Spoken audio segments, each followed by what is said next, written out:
in a tenant truck, riding around your block. Busy man. I get a word, he this shit from top to bottom like a motherfucking ceiling fan. Hopping out the rental van, on my way to LA. Rubbers out in Cali and they killers out of every set. But I ain't tripping on no blood. One West, all my niggas got it out the mud. Put your face on a t-shirt, memory of niggas acting tough in them songs, after the drugs. I don't need no cases, all my pistols clean. So now I weigh my options. Used to use the triple beam. Used to get the wop, mix it with the nicotine. Now I travel state to state and put on for my team. The fuck wrong with them? Ain't on my level, I should let my dog get them. I see niggas and they feelings all feel. Keep it glocking with me, it was like a ball with it. Me at the end, I gotta stay patient. They hate me, Lord, I gotta stay patient. You one of them? Yeah. What's the problem? From one West, go to war with everybody. Cut the grass for the snakes, fuck the gossip. Front line with them soldiers, that's my posture. Gun drawn, trying to curse the imposter. She get out the pocket, go to war with everybody, yeah. See that hate, make it to the featherweight. Niggas say they hard, but they sweeter than a dedication.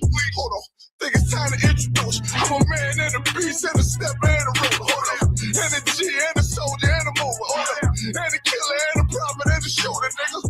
Trying to stay humble, my shit crazy. Cold leader, need the blue stripe, no brick baby. Can't be serious, you a funny boy, young fly. Look wrong, must be a dummy, I ain't gunshot. Fuck that little bitch, you. Nigga swear he the go, bring him to the bush. The fuck wrong with him? Ain't on my level, I should let my dog get him. Niggas in their feelings, I don't feel them. Kid the Glocky with me, it was like a ball with him. Be at the end, gotta stay patient. They hate me, Lord, I gotta stay patient. You one of them? What's the problem? From one West, go to war with everybody. I'm from Philly, it get hot, you catch a cold case. I'm one West, these brothers trying to set my soul straight. They done turned me to a prophet from a demon, and I'm locked in this shit and I ain't leaving. Never ski mask transform the war mode like I'm Voltron. Stamp on my head and my chest from the most high. Put something tight around your neck like a bow tie. Got my niggas waiting charged up like they phone died. Red letter, drip clean, it looks so fly. Claim me riding, that's why I left his ass rolls out. He gon' die. Skyscraper to a nosedive, 9mm plus P for the 4-5. The fuck wrong with him? Ain't on my level, I should let my dog get him. I see niggas and they feelings all feel them. Keep the Glocky with me, it was like a ball with it. Be at the end, I gotta stay patient. They hate me, Lord, I gotta stay patient. You one of them? Yeah. What's the problem? From one West, go to war with everybody.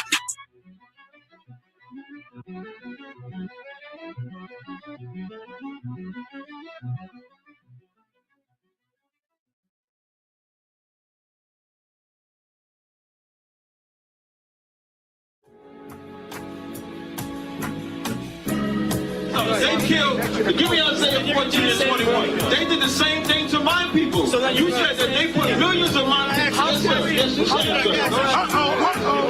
Should a murderer go to jail for murdering? Absolutely. Should a thief go to jail when he steals? Absolutely. Should a robber pay back the money he robbed? Absolutely. So why shouldn't the white man pay for what he did? That's right.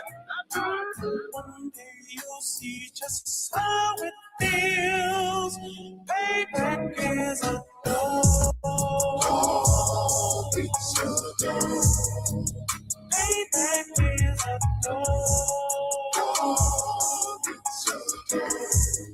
Payback is a dog. Payback is a dog.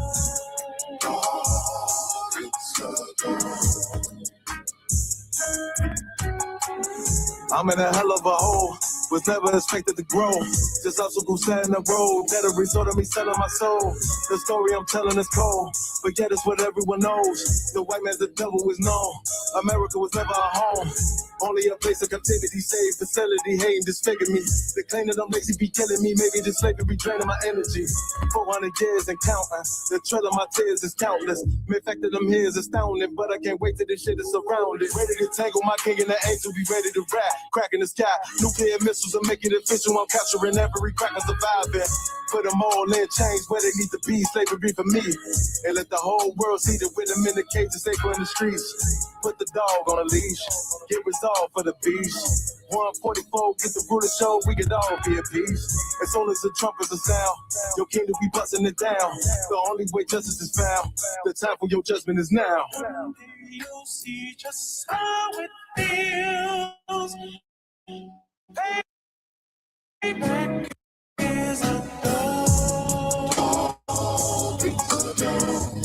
Payback is a dog.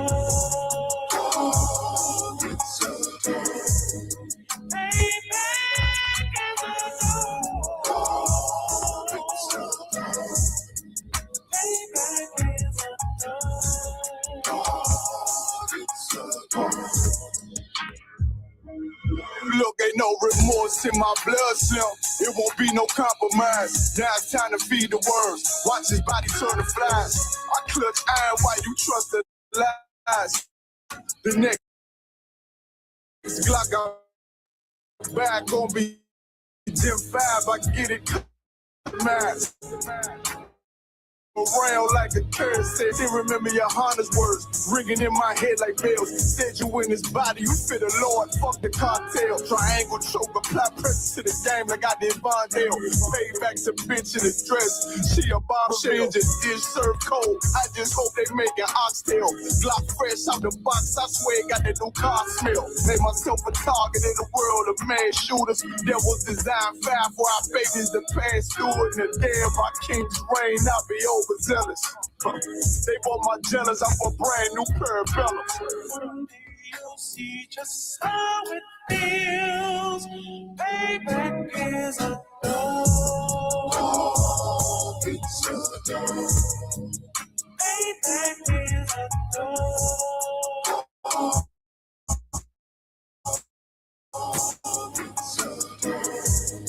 Payback is a dog.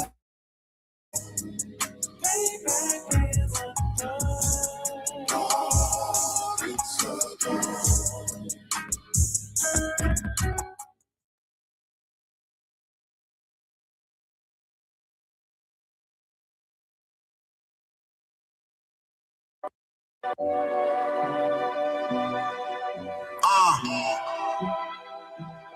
One West World.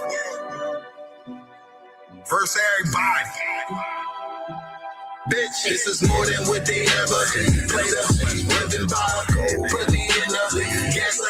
Born in 91, pumping 93. Winter, Chevy pill, like a nectar. But I keep it. It's more than what they ever played up. Living by a code, put me in the gas. Born in 91, pumping 93. Winter. Off the thermostat, can't hold me back. Trying to check my check. I had my weight, run my plate, really busy. Really in the field. Checking it, check me out when in doubt. I'm gonna make my bread. Never lose niggas, food is a feast. Just know we all gon' tweak. Niggas slick on my shit, pop my shit. My bro said this shit greasy. She don't like the message. I get wisdom. I'm just rude as pieces. Tell my time, but not too much. They feel me. I know talk is cheap. I'm controlling it from a distance. This how it's supposed to be. Give her what she never had. Now she can't get over me. I understand they don't want a man, they just want company. Shorty know I'm all about my gravy, trying to smother me.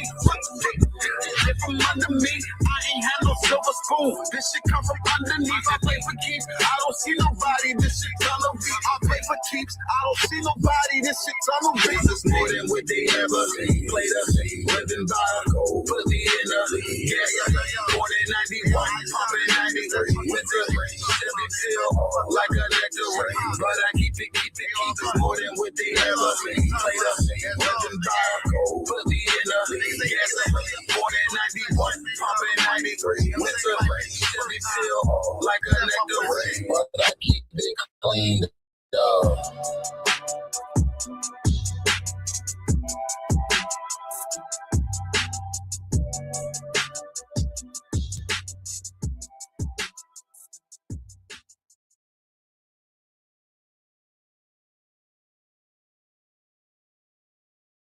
I got you.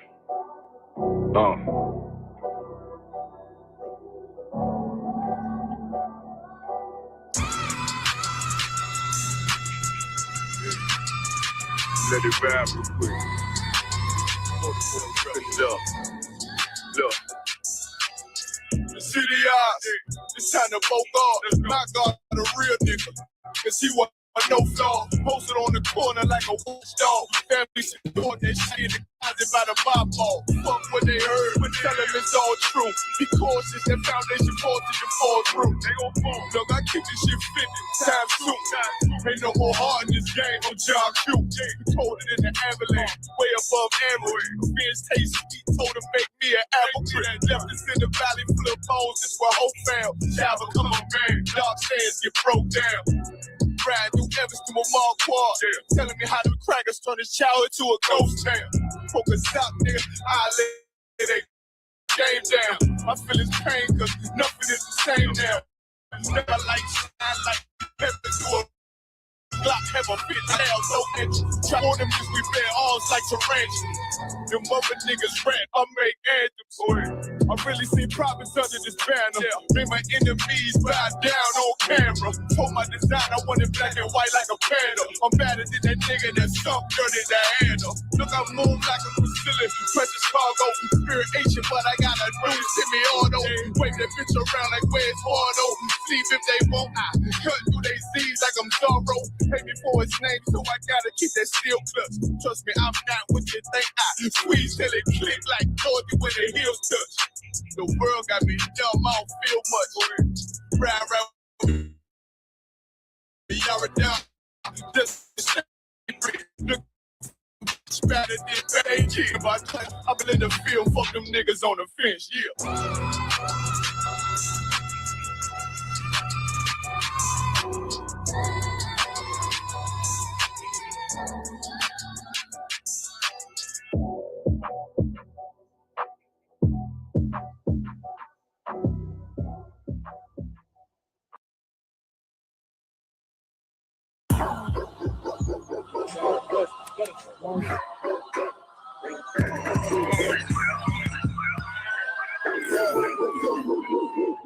Let's get right to it, dog. You know it's raw. But let me catch you if you're showing off. I wanted to get you, I hold it off. Thought he was solid, but told it off. Running the field with the underdog. I want to get involved. I can admit it. I know what it's time. I'm tripping. I got to regroup. Niggas a fumble a bag. I get to the cash fast. Got to salute. I've been a hustler. Look how I'm coming up. You running your mouth, better run it up. I'm running this shit like a big dog. Living my movie, they pissed off. Pushing the law because we in charge. They gon' play this in the synagogues. How do I feel? I'm feeling great. Bigger the problem, the bigger the plate. Making my move, that shit gotta wait. Ahead of my time, keep it in line. Put on their face. I just learned to keep it all to myself. Wait, a couple of niggas that hang with me that'll bang for me. If I'm doing bad, never change on me. We the salt of the earth. We the motherfucking underdogs. We underestimated. You understand what I'm saying? I got tunnel vision. There's a bunch of ways I'm gonna get it. Cause my way or the highway, you ain't fucking with it. Do what I say or go about your fucking business and take this money with you. I ain't dealing with no fucking children. If they not my own, going by myself.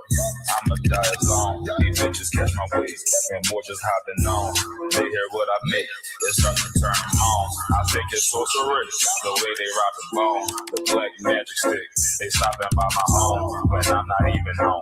I'd rather be alone so I can conquer shit and I can see it wrong. I just keep popping shit, cause I won't be here long. I've been on the road and get my knees along. Gonna drop some look. Her eagle, my bitch bad as fuck.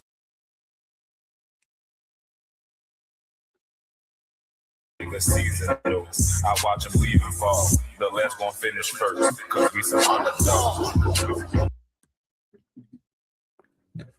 Hello, yeah. Barack. Yeah, how about Shimmy outside? How about Shimmy outside, Barack? Thummy, how Shamal? I have fun about Shimmy outside. Clap it up. Good to see you, Akim, please. Please, please sit down, Akim. Gracias. Mi nombre es General Mahayaman. Estoy al servicio de el General Johanna. Gracias por sintonizarse con nosotros esta noche. Nosotros somos la Escuela Israelita de Conocimiento Práctico Universal. Comenzamos en 1 Oeste Calle 125 Harlem, Nueva York. Desde 1969, debajo del mando de el General Johanna. Carnales, esta es la verdad. Si tú eres hombres hispanos, negros o indio nativo, tú eres Israel, o el pueblo elegido de Dios. Tu madre y tu padre dicen que somos un culto y mantienen su iglesia sin culpa. Pero su iglesia es culpable de todo lo que nos están pasando. Órale, Akim. Let's get it on. I'm ready to answer all of your questions. That's two preguntas. I'll answer your questions. We'll get it on tonight. We'll get into our topics. What are our topics again tonight, Ephraim?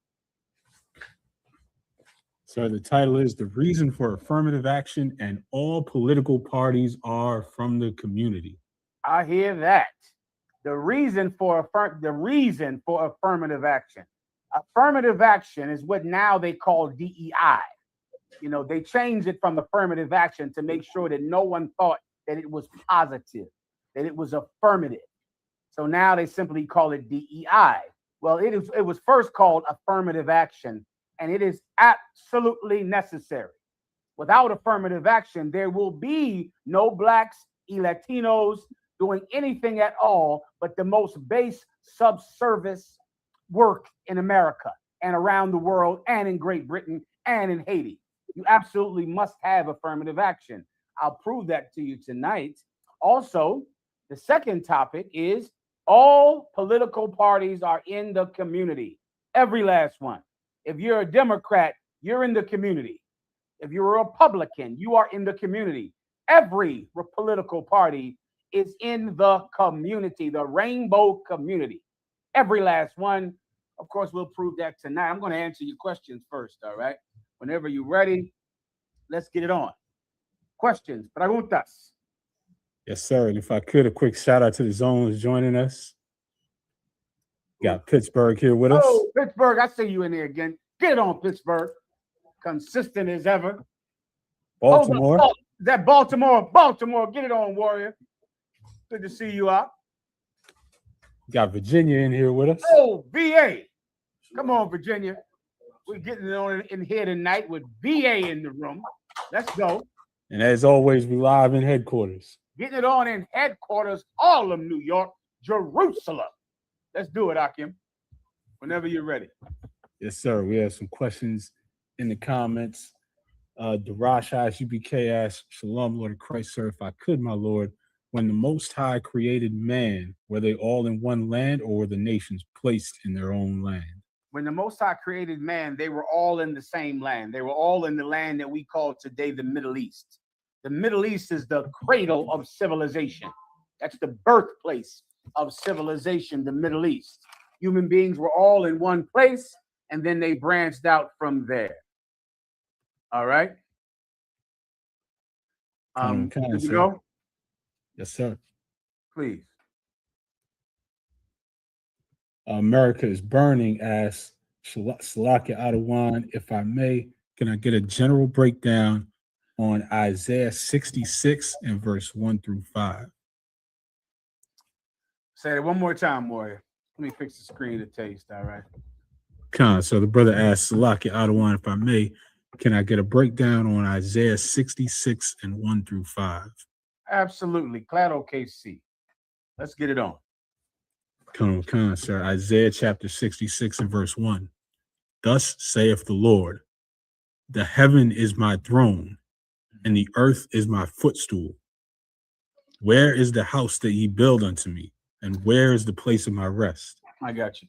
This is a precept proving that when the Most High God told David to build the temple, the purpose of the temple was not to build a house for God, but it was simply to perform the sacrifices and for the people to meet, to be able to receive and give those sacrifices. The Most High God never asked for a house to be built for him. You can't build a house for God. Now, after the temple was built, what did people do? The people in the temple began to say that this is, this building is God's house. And then the Catholic Church, forget about it. Once they got in charge, they began to make giant cathedrals and Notre Dame and all over Spain and France and Germany and England to say this is the house of God. Then they would get a thing called a relic, which is a pinky toe of Saint, Cornelius or Saint this or Saint that, which was really just a random pinky toe. just anybody's pinky toe, but they would tell you this pinky toe belongs to St. Barnabas, and they would build an entire cathedral around that pinky toe. I am not making this up. Some of the relics were fingernail filings. Do you hear me? Meaning, imagine cutting your fingernails, and it's a pile of fingernails. They would say, well, this is St. Barnabas's fingernail filings. And they would build this giant house around fingernail clippings. That is an actual thing that you can look up. Well, God said, I don't need you to build a house for me. That's not the point of all of this. I'm building this house for you to meet in, for you to perform the sacrifices in, for you to partake in the sacrifices. You can't build me a house. That's the point. Everyone understands. Con, sir. Anything else? Con, so the brother asked through verse 5, if that's the one. Mm-hmm. Verse 2, for all those things hath mine hand made, and all those things have been, saith the Lord. Read a few sentences before that, please. Yes, sir. 1 second. Slack it, sir. Mm-hmm. Verse 2, slack it, sir. You said read up. Yeah, just a few sentences into what you just read, please. Con. For all those things hath mine hand made, and all those things. I need a sentence above that just so I can catch the context. Con. Where is the house that ye build unto me? Mm-hmm. And where is the place of my rest? Mm-hmm. Verse 2, for all those things hath mine hand made, mm-hmm. and all those things have been, saith the Lord. Mm-hmm. Meaning you can't build a house for me because I've made my home. The Most High's throne is above space, above the universe. Look at the stars that you see at night in the night sky. The Most High is sitting on that. The Most High has a realm, a dimension that he lives in, that his throne is in. And the angels sit around him screaming his name day and night. And there are angels going back and forth from where he lives to the earth to bring and give reports about how you're living every day. He has a home. He built that already and it's been around. He doesn't need you to build him a house. Tell that to your preacher. Tell that to the Christians and the Catholics that think that they're building a house for God. They are not. God already has those things. He already has a realm that he lives in. Everyone understands. Yes, sir. Go ahead.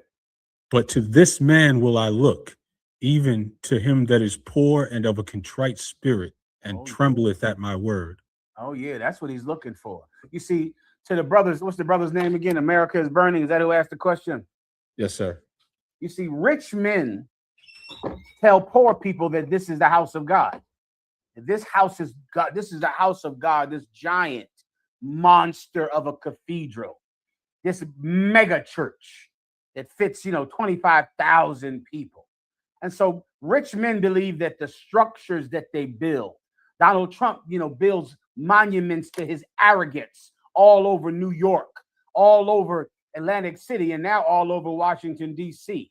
Giant, federal buildings with his stupid old pedophilic face on it, because that's what rich men do. Rich men build monuments to themselves and then say that this house is a house they built for God. That's not true.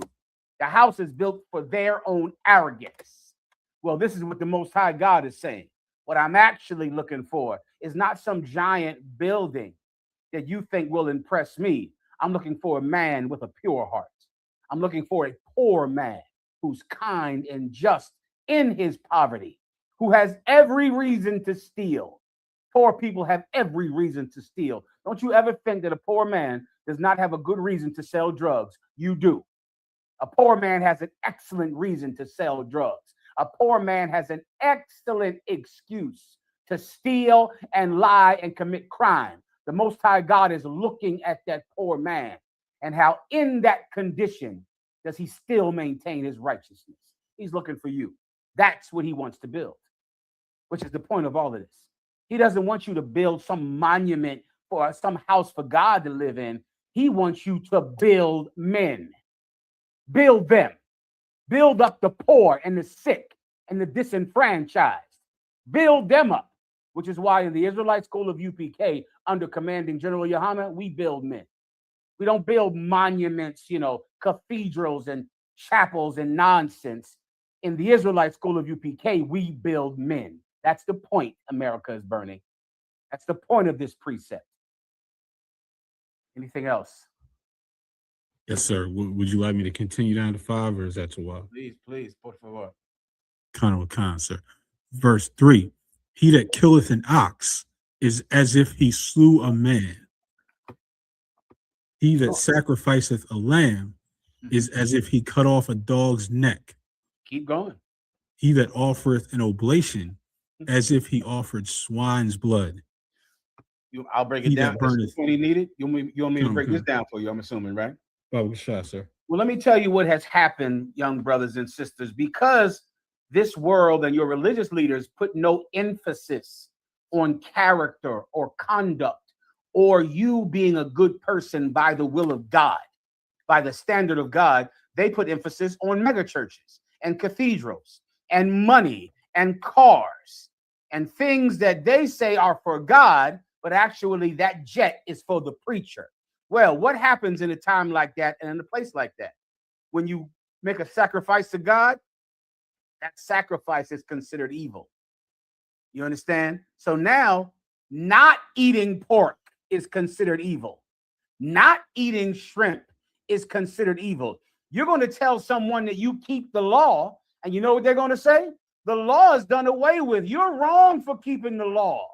You're wrong for not eating pork. You're wrong for not celebrating your birthday. You're wrong for not celebrating Christmas. What a day and age we live in.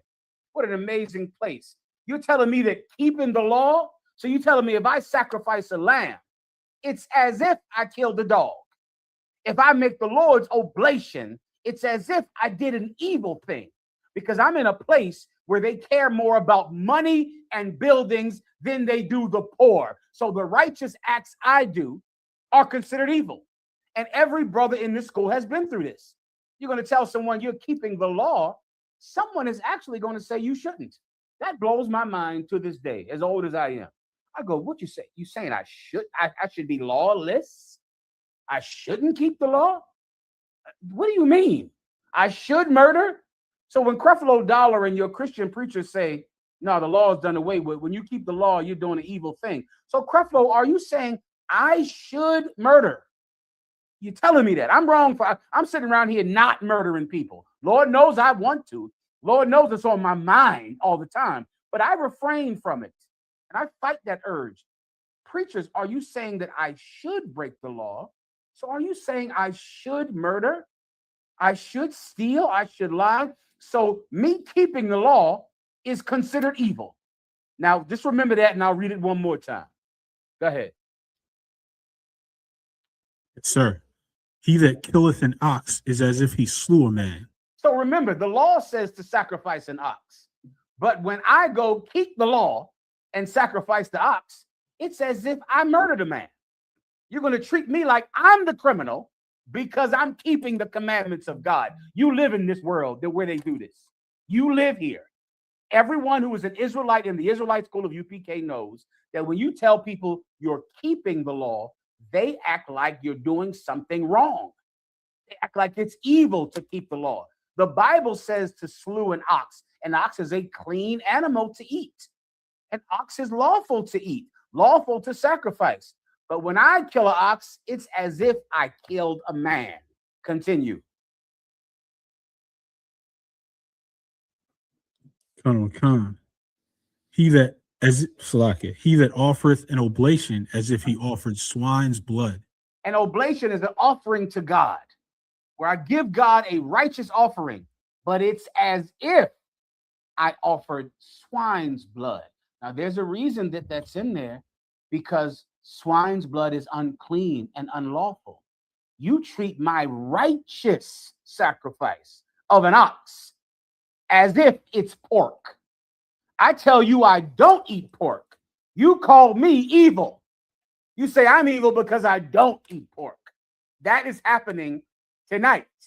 And that's in esta noche. It is happening tonight where somebody has to say, well, yeah, I don't eat pork anymore. You don't eat pork? The law is done away with. You keeping the law? You're wrong for doing that. Damn. So I eat righteous animals. You'll treat me like I murdered a man. I eat righteous animals. You'll treat me as if I'm eating pork. You understand? Keep going. Khan. He that burneth incense as if he blessed an idol. He that burneth incense. You're burning frankincense and myrrh, but they will treat you like you are blessing an idol. It's lawful and encouraged in the Bible to burn frankincense and myrrh. But when I joined the Israelite School of UPK, I decided to follow Commanding General Yohana. They treat me like I'm a sinner, like I'm in a cult, because I'm doing what the Bible says to do. You're living this. If you're reading this scripture tonight and you're in the truth, this is why you fight so much with your family. Because your family, they're treating you like you're wrong for doing what's right. And it is right here in this precept. It's in the book, it's in the Bible, and it's in your life. Is there anything else? Come on, sir. Yea, they have chosen their own ways, and their soul delighteth in their abominations. Let me break that down. I got to send this text real fast. Yes, sir. Yeah, because I think you understand that, Ephraim. That's the whole problem here. Ephraim, I'm assuming you come from a Black and Hispanic family, much like my own. How did your family feel about you keeping the law? Were they cool with it? They thought it was crazy, sir. Yeah, it was wrong. It was like, what are you doing keeping the law? What's wrong with you? What's wrong with you not eating pork and sin and not selling drugs? You know, I've counseled people out where their families get angry at them because they stopped smoking weed. Because they started smoking weed with their father and with their mother. So when they tell their father and their mother they don't smoke weed anymore, they're like, what's wrong with you? You don't get high anymore? You think you better than everybody else? You think you better than everybody? What's wrong? Damn, Mom. Sorry, I got off of drugs, Mom. Sorry. I didn't mean to offend you, Grandma. I stopped getting high. I'm sorry, Grandma. Sorry, Dad. I stopped getting high. I'm keeping the law. You treat me like I'm breaking it. You understand? All right. Is that it? Khan, sir. Verse 4 says, I also will choose their delusions. Oh, I didn't break down that last one. I'm sorry. Read that last part again. I also will choose their delusions. No, right before that. I'm sorry. Oh, Salaki, sir. And their soul delighteth in their abominations. No, one more before that. I missed. Khan, sir. Their own way. Their own way. They have chosen their own ways. They have chosen their own way. That's what's happening here. You see, we chose the Bible. That's what we did.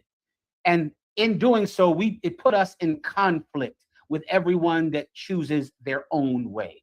That's the conflict when you're in the Israelite School of UPK. That's the conflict that we have with Christians and Muslims. We chose the Bible. They chose their own way, which is why Muslims can say that they're celebrating Ramadan and dress up like they're Lawrence of Arabia, like they're so righteous and so pious and sell drugs and shoot people and get high. Because really, they're just doing whatever they want to do. That's what Ramadan is. That's what Islam is. Just people, dressing up like they live in the Middle East, smoking weed and shooting people. That's it. Just like the Nation of Islam. All righteous with the bow ties until they shoot each other and kill each other. That's it. Everybody really is just doing whatever they want to do. What are Christians doing? Going to church, praising the name of Jesus, carrying around the Bible, talking about God, dancing and singing, and molesting children like an epidemic. Because really, everyone is just doing whatever they want to do. That's it. We're in conflict with them because we have chosen differently. We've chosen to deny our flesh, to deny our own will, and to lean upon the will of God. Voluntad es de Dios. We've decided to lean upon God's will. And because of it, we're in conflict with man. What did General Cabal say? Shalom. Is that Yahweh? Looks like a little funny. Yahweh Shai, that's a salute. So font looks a little bit different. I got you. He's saluted. That's General Cabal. Give General Cabal a hand. Okay, denele un aplauso. General Cabal Amath, the annual, let me read what General Cabal said. He said the annual lamb slaughter hosted by the ISUPK April 1st, 2026. That's the link. You better get down there and kill that lamb. Get down there, Yes, and that's where meat comes from, baby girl, young brother. Meat comes from somebody with a knife. You like to eat meat, I know that. Well, this is where it comes from. You'll see where your meat comes from if you come out to the slaughter of the lamb and teach your children the responsibility of eating. Eating is a responsibility. So many times you allow someone else to handle that responsibility. Well, you go to the slaughter of the lamb, your children realize the responsibility of eating and that someone has to do the dirty work. You understand? You like meat, you like chicken. Your little baby boy, he likes those chicken nuggets, don't he? You got a little son at home, little daughter that loves chicken nuggets. Well, baby girl, for you to have chicken nuggets, somebody has to do the dirty work. At the slaughter of the lamb, you can come out and see the dirty work. I pray you understand. Is there anything else? And throughout the class, we'll be posting links in the chat, sharing information for all the different events going on Passover week. Absolutely. Anything else? ISUPK SAC asks in the chat, Salaka General, if I may, can I get a breakdown on Revelations 12 and 9, Baba Kasha? How do I explain that the white man is called Satan, but he is not Satan the angel? Yeah, that's no problem. That's done all the time. I'll do that for you. Also, I just remembered someone called me from North Carolina and said North Carolina had a ton of questions they wanted me to answer tonight. So you better get in this class now and not call me all hours of the goddamn night, because somebody else is going to beat you to it. So if you have questions, ask them now, right now in this class, in public. Also, I prefer to be questioned in public. Okay, that way I don't have to answer the same question all night to 10 different people. I prefer to be asked everything and about anything in public. Everyone understands. Con, sir. All right. North Carolina was actually scheduled to be with us tonight, but I believe the brothers are actually doing work in the prison department down there right now. Well done. Get it on. That takes priority. All right, you got it. Sign Christ, sir. We got Revelations 12 and verse 9. Mm-hmm. And the great dragon was cast out, that old serpent called the devil and Satan, which deceiveth the whole world. He was cast out into the earth, and his angels were cast out with him. What's the controversy? Explain. The brother wants to know how to explain the white man is Satan, but he's not Satan the angel. There's an operative word, and as long as you remember that word is sitting right there in front of your face, then you will absolutely understand how he can be called the devil, called Satan, called Esau, called the Edomites. You'll absolutely understand how we can be called Israel, called Jacob, called the chosen people, called Zion, called his holy people, called El Pueblo Elegido de Dios. You'll absolutely understand it once you just remember the word. I just gave you the word just by accident, didn't I, Ephraim? Called. Yes, sir. Called is what you don't see. It's right in front of you. Called. This is not talking about his birth certificate, brothers and sisters.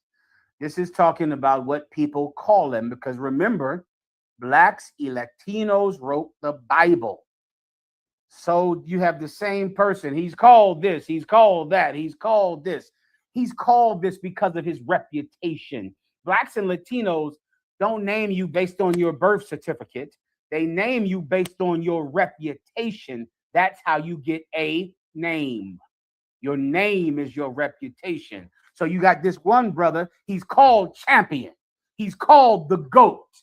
He's called the MVP. He's called the man. Now, that's the same person. But because he's a winner, he's called the GOAT. He's called MVP. He's called champ. He's called these things because his reputation has earned these names. Well, the white man has a reputation that he has earned. He's a mentiroso hyena, what's the phrase? Mentiroso. Mentiroso is a liar. That's what a mentiroso is, a liar. That's what the white man is, a mentiroso or a ladrones. Ladrones. He's a thief. A thief. You can call him that thing. And he's the devil, Diablo. He's all of those things. Why? He earned those names. The white man earned the name devil. He earned these names. He's the great red dragon. He earned that name. His actions built that reputation, and that's why we call him that. Pray you understand. Okay, anything else? Oh, kind, sir. Got some more questions in the chat. Mm-hmm. Brother asked, Deshaun Canty asked, when we die, do we come back again? Because my Christian friend believes once you die, that's it. Yeah, that's what the Catholic priests teach, but they also molest you. So that's a hard lesson to learn in there. Okay, that's a lie.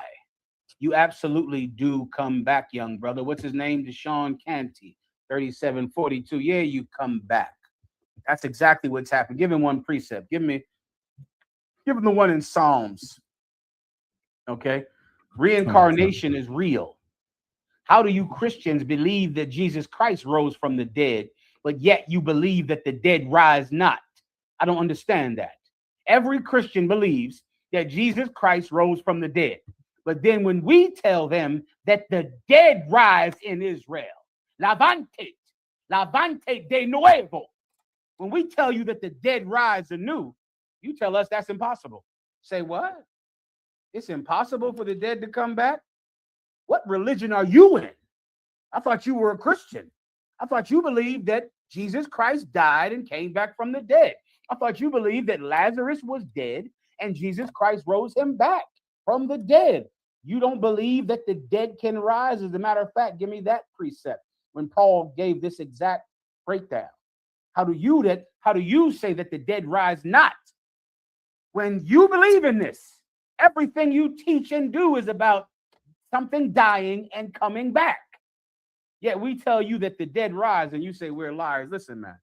Listen, you want to believe the Catholics, that's up to you. You must have a strong backside. You must have a butt ready for fondle to be able to learn anything from the Catholic Church. If you do, hey, your backside is a lot stronger than mine. I can tell you that goddamn much right now.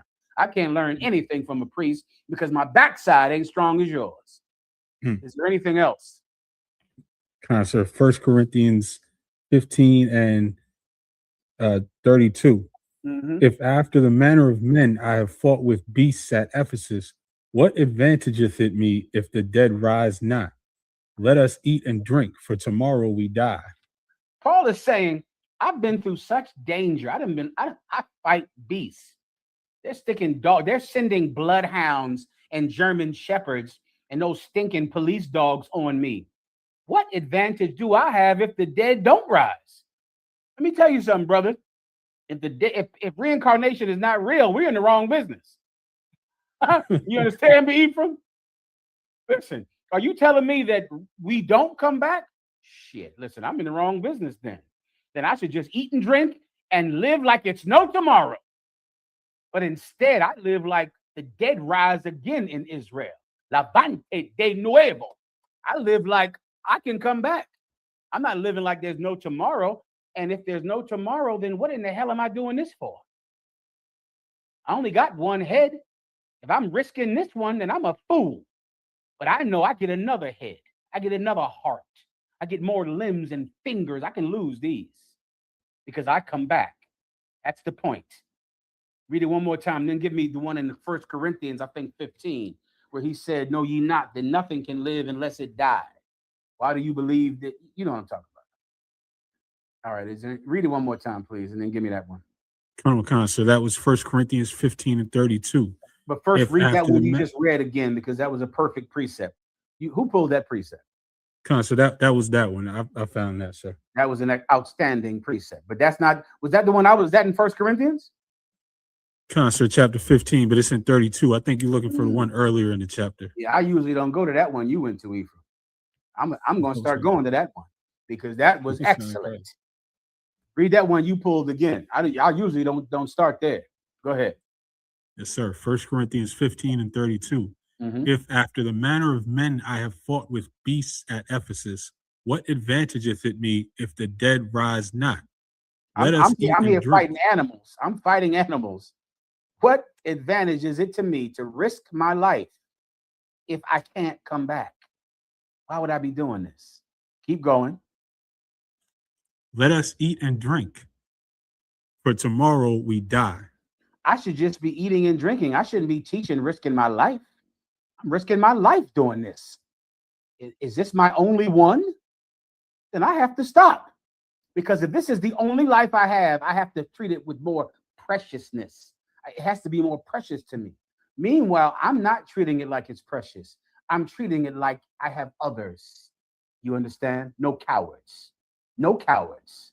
I should just eat and drink and die like you stinking Christians do because you believe that there's no tomorrow. So you just eat and drink and fill your lustful, disgusting gut and die. That is not what I believe. So I risk my life because I have more. I have lives to spare.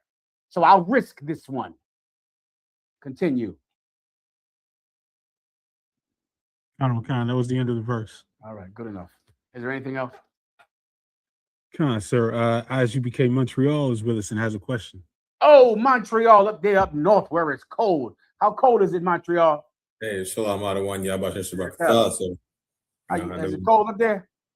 Hey, we're melting the cold with the truth, sir. Salaki. Give him a hand. Always. Always. I need to give it to you to teach me some French. Like I've been trying to learn French and Creole. Kawakan, sir. I got both out of one. Oh, I know you do. I heard. I'm coming to get him. I'm coming to get him from you. Go ahead. If I could, I'll get with your knowledge, sir, and your grace, Baba Kusha, get a breakdown of Psalms, chapter 15, verse 4 and 5, Baba Kusha. I have it right here. Please. It's the book of Psalms, chapter 15, verse 4. In whose eyes a vile person is contemned, but he honoreth them that fear the Lord.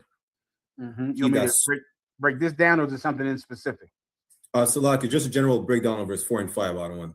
Okay, take me to 3, please. Karawakan, sir. Psalms chapter 15, verse 3. He that backbiteth not with his tongue, nor doeth evil to his neighbor. One more, you gotta go up. You better go up to 1. Go ahead. Karawakan, sir. Psalms chapter 15, starting verse 1. Lord, Salakia. Lord, who shall abide in thy tabernacle? Who shall dwell in thy holy hill? Keep going. 2, Karawakan. Verse 2. He that walketh uprightly and worketh righteousness and speaketh the truth in his heart. There you go, Ak. Meaning, if you want to dwell with the Lord, now that's a spirit. That's a spiritual place. That's a place that you can be in Montreal, in New York, in Haiti, in Mexico, wherever you are. You can live with the Most High God and be in his house, meaning under his roof, meaning under his protection. You can have that anywhere. Well, who's going to get that? Who's going to be able to be in God's house, meaning under his protection? Who? A righteous man. That's it. And that's what we miss so many times in life, because our life is lived in fear day and night. That's what it is to be Black and Latino. To just be afraid constantly. And I look at white people and I go, my God, it must be amazing to have no fear of getting pulled over by the cops, having no fear of getting evicted, no fear of the lights being turned out, no fear of food. Can you imagine, brother? I used to watch old movies back in the day, Montreal. And I remember movies where white people would get pregnant and they would all give out a cigar. You ever see that back in the And I think I started having my first babies at 17, 16. I started getting somebody pregnant somewhere, at 15, 17, something. And I remember going, God damn, white people get a bitch pregnant and celebrate. That was blowing my mind at 18 years old, Montreal.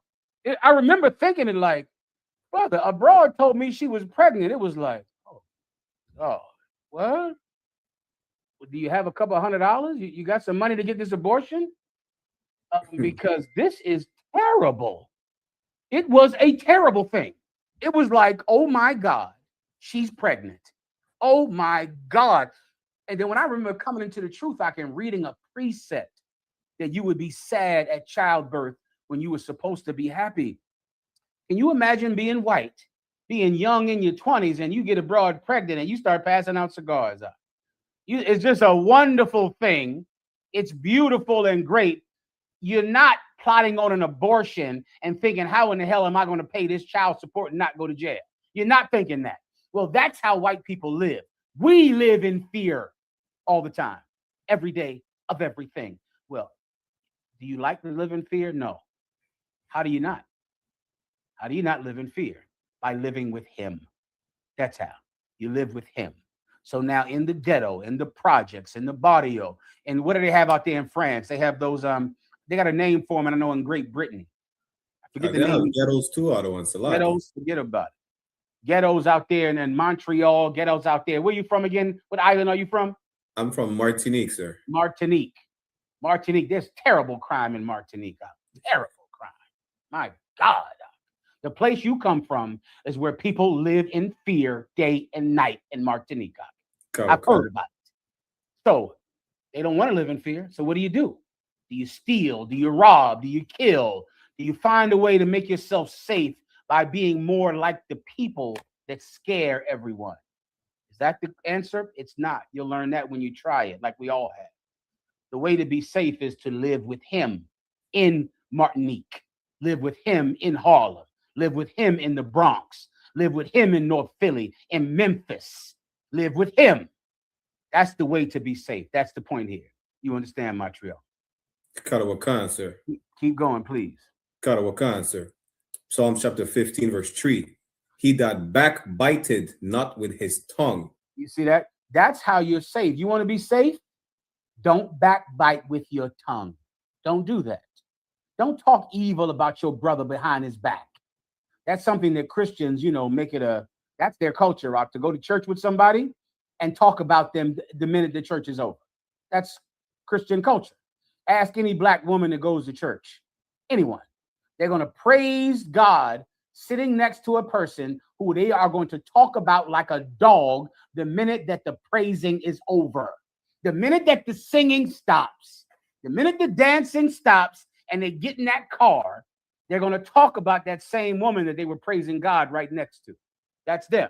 Well, if you want God's protection, you can't do that. You can't backbite with your tongue. You can't speak evil about brothers and sisters. That's something that you young brothers and sisters better realize coming up in here. We don't talk evil about each other in the Israelite school of UPK. We don't do that.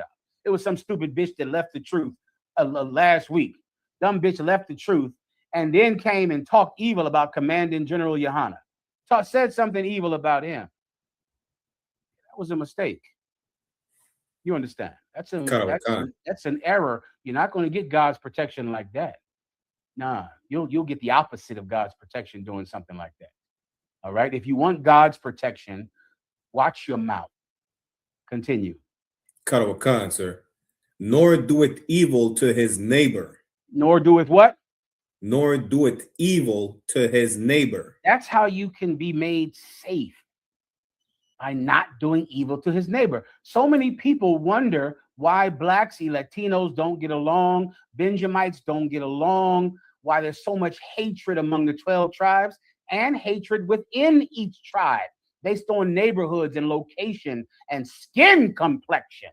Everything, anything and everything we find to hate each other over. Well, here's the real reason that we all hate each other. It's because we offend each other. That's it.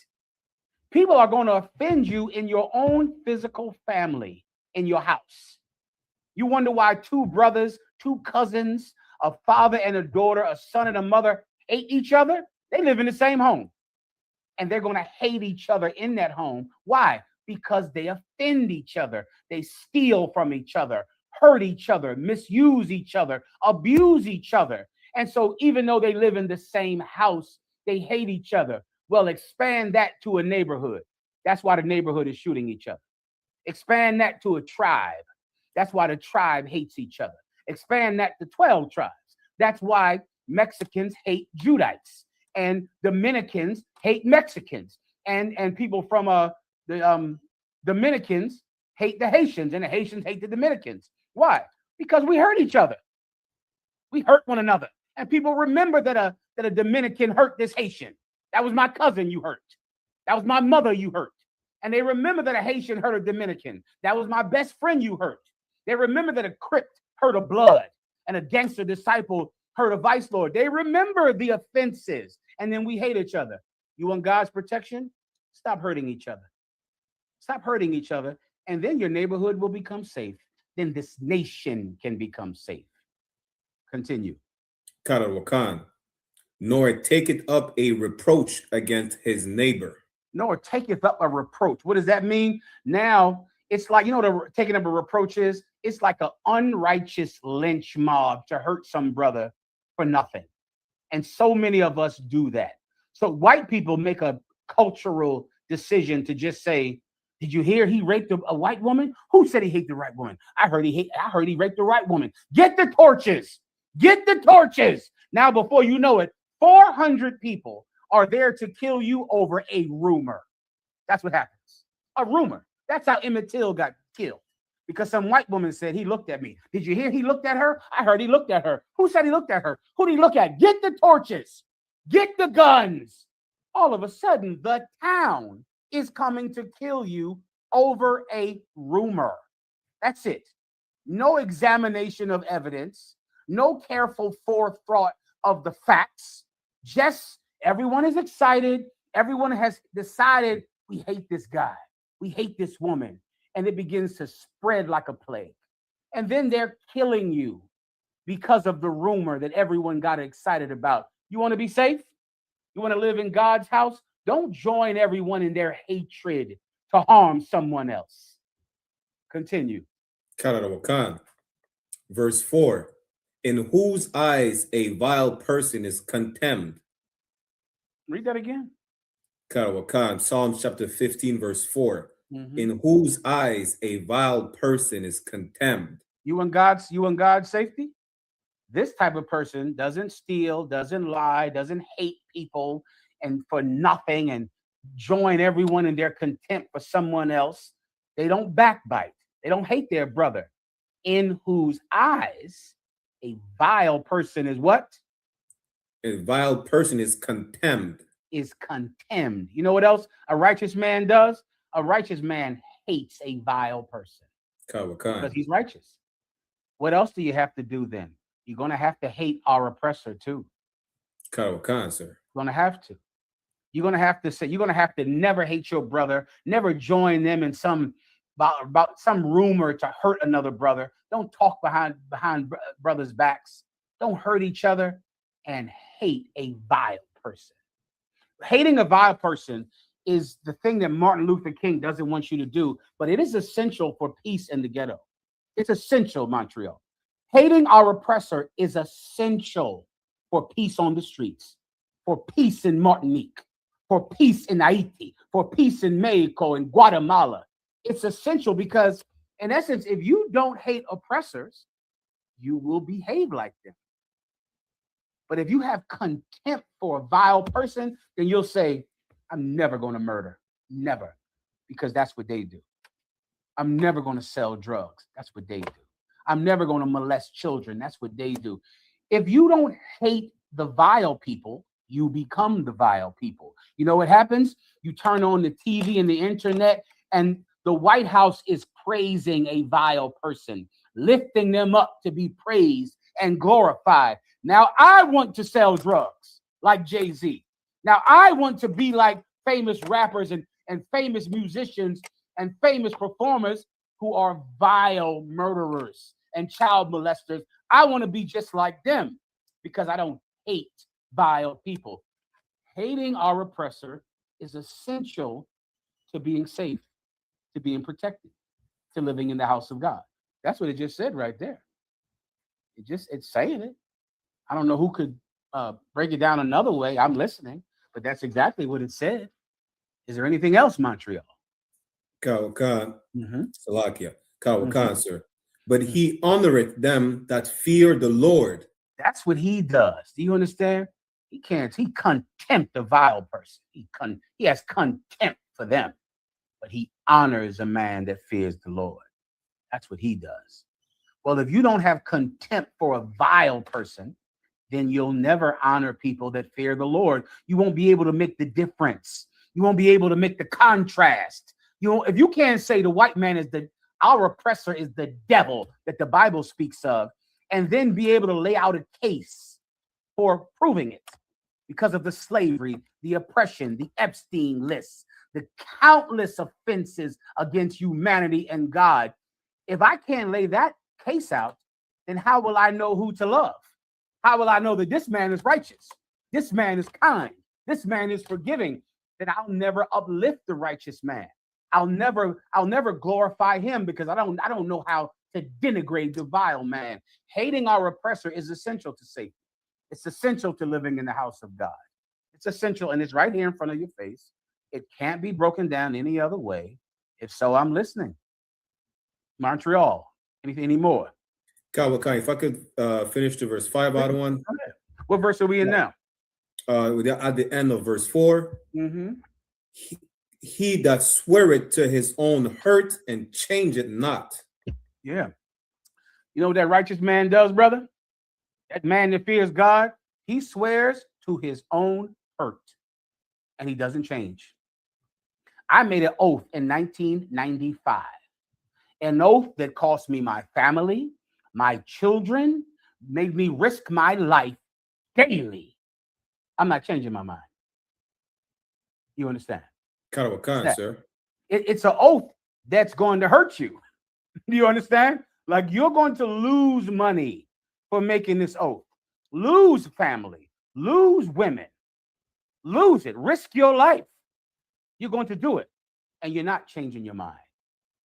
That's a righteous man, and that righteous man is safe in Martinique. I pray you understand. He's safe in Harlem, safe in the Bronx, safe in Memphis, safe in Little Rock, Arkansas, safe wherever he is. You understand? Karawakan, out of 1. Anything else? Karawakan, verse 5, if I could, out of 1. Yeah. Psalms chapter 15, verse 5. Mm-hmm. He that putteth not out his money to usury. He that putteth not out his money to usury. We're describing this righteous man. You know, usury is interest, right? This righteous man would never loan you $20 and then expect $200 next week. Do you understand? Like a loan shark, right? A loan shark. He would never do something like that to you. That's unlawful. That's a law. That's against the law in the Old Testament. That's against the law that governs our life today under Jesus Christ. That same law that Jesus Christ gave his life so that it could be established today. Usury is charging interest, and charging interest is vile. To give someone $200 and then expect $2,000 in 2 weeks. That's a disgusting thing that only vile people do. How do I know only vile people would loan you money and then expect you to give back triple or quadruple the amount in a short amount of time? How do I know that only a vile man would do that, Martinique? Salaki, sir, that's how our oppressor does us. Give him a hand. Donnez un applauso. Give me that in French. Applaudissez-le. Applaudissez-le. Applaudissez-le. Right. That's right. That's right. Yeah. You see, because I hate our oppressor, I know I could never do to you what the World Bank did to Haiti and did to Martinique and did to Mexico and did to Jamaica and did to the West Indian Islands. That's how they oppressed the poor and made them live in abject poverty forever by giving them a loan and then charging interest on it. That is oppression. That is making sure that the poor can never climb up from their condition. I'm not doing that to you. Only a vile person would do that. And because I'll never charge you interest on a loan, I will be safe. God will be with me. You understand? Kawakan, sir. Was there anything else? If I could just finish the verse out of 1. Of course. Kawakan. Nor take it reward against the innocent. Mm-hmm. nor taketh reward against the innocent. Let me tell you who another person and what they do, or the same person and what they do. They go and hurt someone for money, hurt a righteous man for money. Because they get paid, they'll hurt you. Men like Jay-Z do that, and drug dealers and criminals who prey on the chosen people of God. They're going to hurt poor people because there's money in it. Because you can make money by hurting these poor people. No one will call the cops. No, the cops won't care about it if you do it. There's the people that you can molest and kidnap, and no one will come looking for them. When their poor mothers and fathers cry all night to the police will tell them there's nothing else that we can do. There's nothing else that we can do. And they'll be ignored. Well, someone that hurts the innocent person for money, that person is not going to be safe. I pray you understand that. They're not going to be safe. Yeah. Salaka, before I read the last sentence, if I could, that part that you just break down, could you equate it to reparations being paid to the slave owners as opposed to the slave? Yeah, you can just keep going like with this precept you breaking down. If you just look at what Edomites do, this is their history. This is their reputation. This is why they're called the devil and the dragon and the serpent. This is their reputation. Yes, at the end of slavery, the slave owner was given reparations because they lost property. The government was taking away their property. So the government paid them reparations and then pardoned them for the Civil War in America. Gave them a pardon. None of them went to jail. None of them were hung. The people that oppressed the so-called Jewish people after World War II, they were taken to The Hague in Germany and they were hung. They were hung. The people who enslaved blacks and Latinos and West Indians from Great Britain and France and America, there are monuments set up to them today in all of those countries. Monuments. None of them were punished for it. And they received money for losing their living property of living human beings. That's correct. Yeah, you can use that. Absolutely. Kawakan, the water saying that's the end of verse 5. He that doeth these things shall never be moved. If you're going to live the way we're describing, you're not going to be moved. You're going to be safe, Montreal. You're not going to be moved. You make an oath that's going to hurt you and keep that oath. You never backbite and talk behind brothers' backs. You never hurt your brother. You never give him a loan and charge him interest. You never hurt an innocent man because it profits you. A brother that does this will not be moved, not even in Martinique, not even in Memphis, not even in Haiti, not even in the worst places in the world where you would imagine there's no safety. That man will be safe there. He will not be moved. You understand? Kawakan, Thawara, Water to you, warrior. Anything else? That was it, sir. Thawara, sir.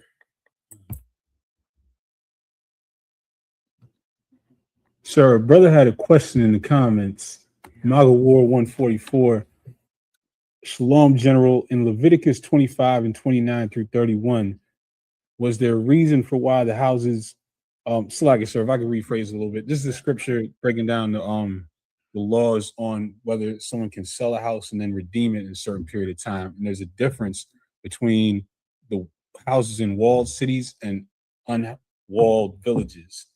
And the brother's asking why there's that difference. You better let me hear it. I don't quite understand. I might remember if you read it. Go ahead. Leviticus 25 and 29. And if a man sell a dwelling house in a walled city, then he may redeem it within a whole year after it is sold. Within a full year may he redeem it.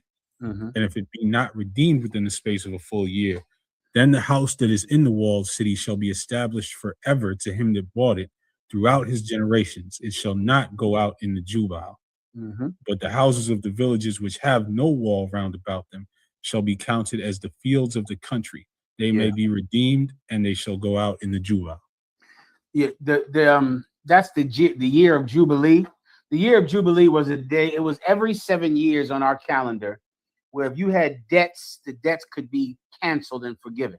The reason there's a difference between walled cities and a place out in the country is because of the investment to put it inside that wall. A walled city is more of an investment, meaning this house is inside a city where they've established a wall, protection, a community. And because of that, that place has to be established. So somebody has to have it and maintain it because it's inside this community where they all depend on each other to keep the walls up, to keep everything stable, because we've gathered together in this place for protection and pooled our resources together for protection. What you're reading about is the birth of cities. The other place is a place out in the, use the word you used earlier. Read it right in the scriptures, please, Ephraim. Khan, villages. No, you use another word for the place outside of the walled city. A phrase. The fields of the country. Say that one more time. The fields of the country. There you go. This place is in the fields of the country. This place is not established as part of a community of people who have went through the trouble and the expense of building the wall. Now, think about what comes with that. You build a wall, you build towers, you got a sewage, right? Sewage, because there's all these people in this area. So you have to dispose of your waste. You got animals. You got all of the expense of trying to band together for protection. And that's why it's treated different. As opposed to this house is you out there by yourself. You out there by yourself in the country, out in the woods, and it's different rules because of the different expense and investment that it goes into a country house out by itself and a house that is a part of a community. This is the birth of cities. People used to live out there just by themselves in the woods. And then the wolves came. And then marauders came and the Vikings and thieves and highwaymen. And they said, man, let's all put our houses close together. Let's get them close together and let's build a wall so we don't have to get attacked every night by wolves and mountain lions and thieves and liars. And so now these houses have a different value than the one that's out there with no protection. That's the difference. The part you need is the wall part, and you need the out in the country, that phrase. All right. Anything else? Understood. Sorry. Sir, something in the room here at headquarters. Please, headquarters. Salakia, sir, can you hear me, sir? I hear you fine, warrior. Oh, Most High Christ. No, I just want to the brother from Ontario, Canada. I remember that in Argentina, a lot of those German Nazis went to Argentina. So there's a German town over there when they got, you know what I mean, when they got like reparations, and they literally have a town. They only speak German. Yeah. And they look down on the native and, you know what I'm saying, and the Negroes that's in Argentina right now. So their reparations is still, you know what I'm saying, to this day, they got reparations. That's the reason why Argentina says we don't have no color, you know what I'm saying, no color issue, but meanwhile, all the Nazis went there. If you know that history, Slav.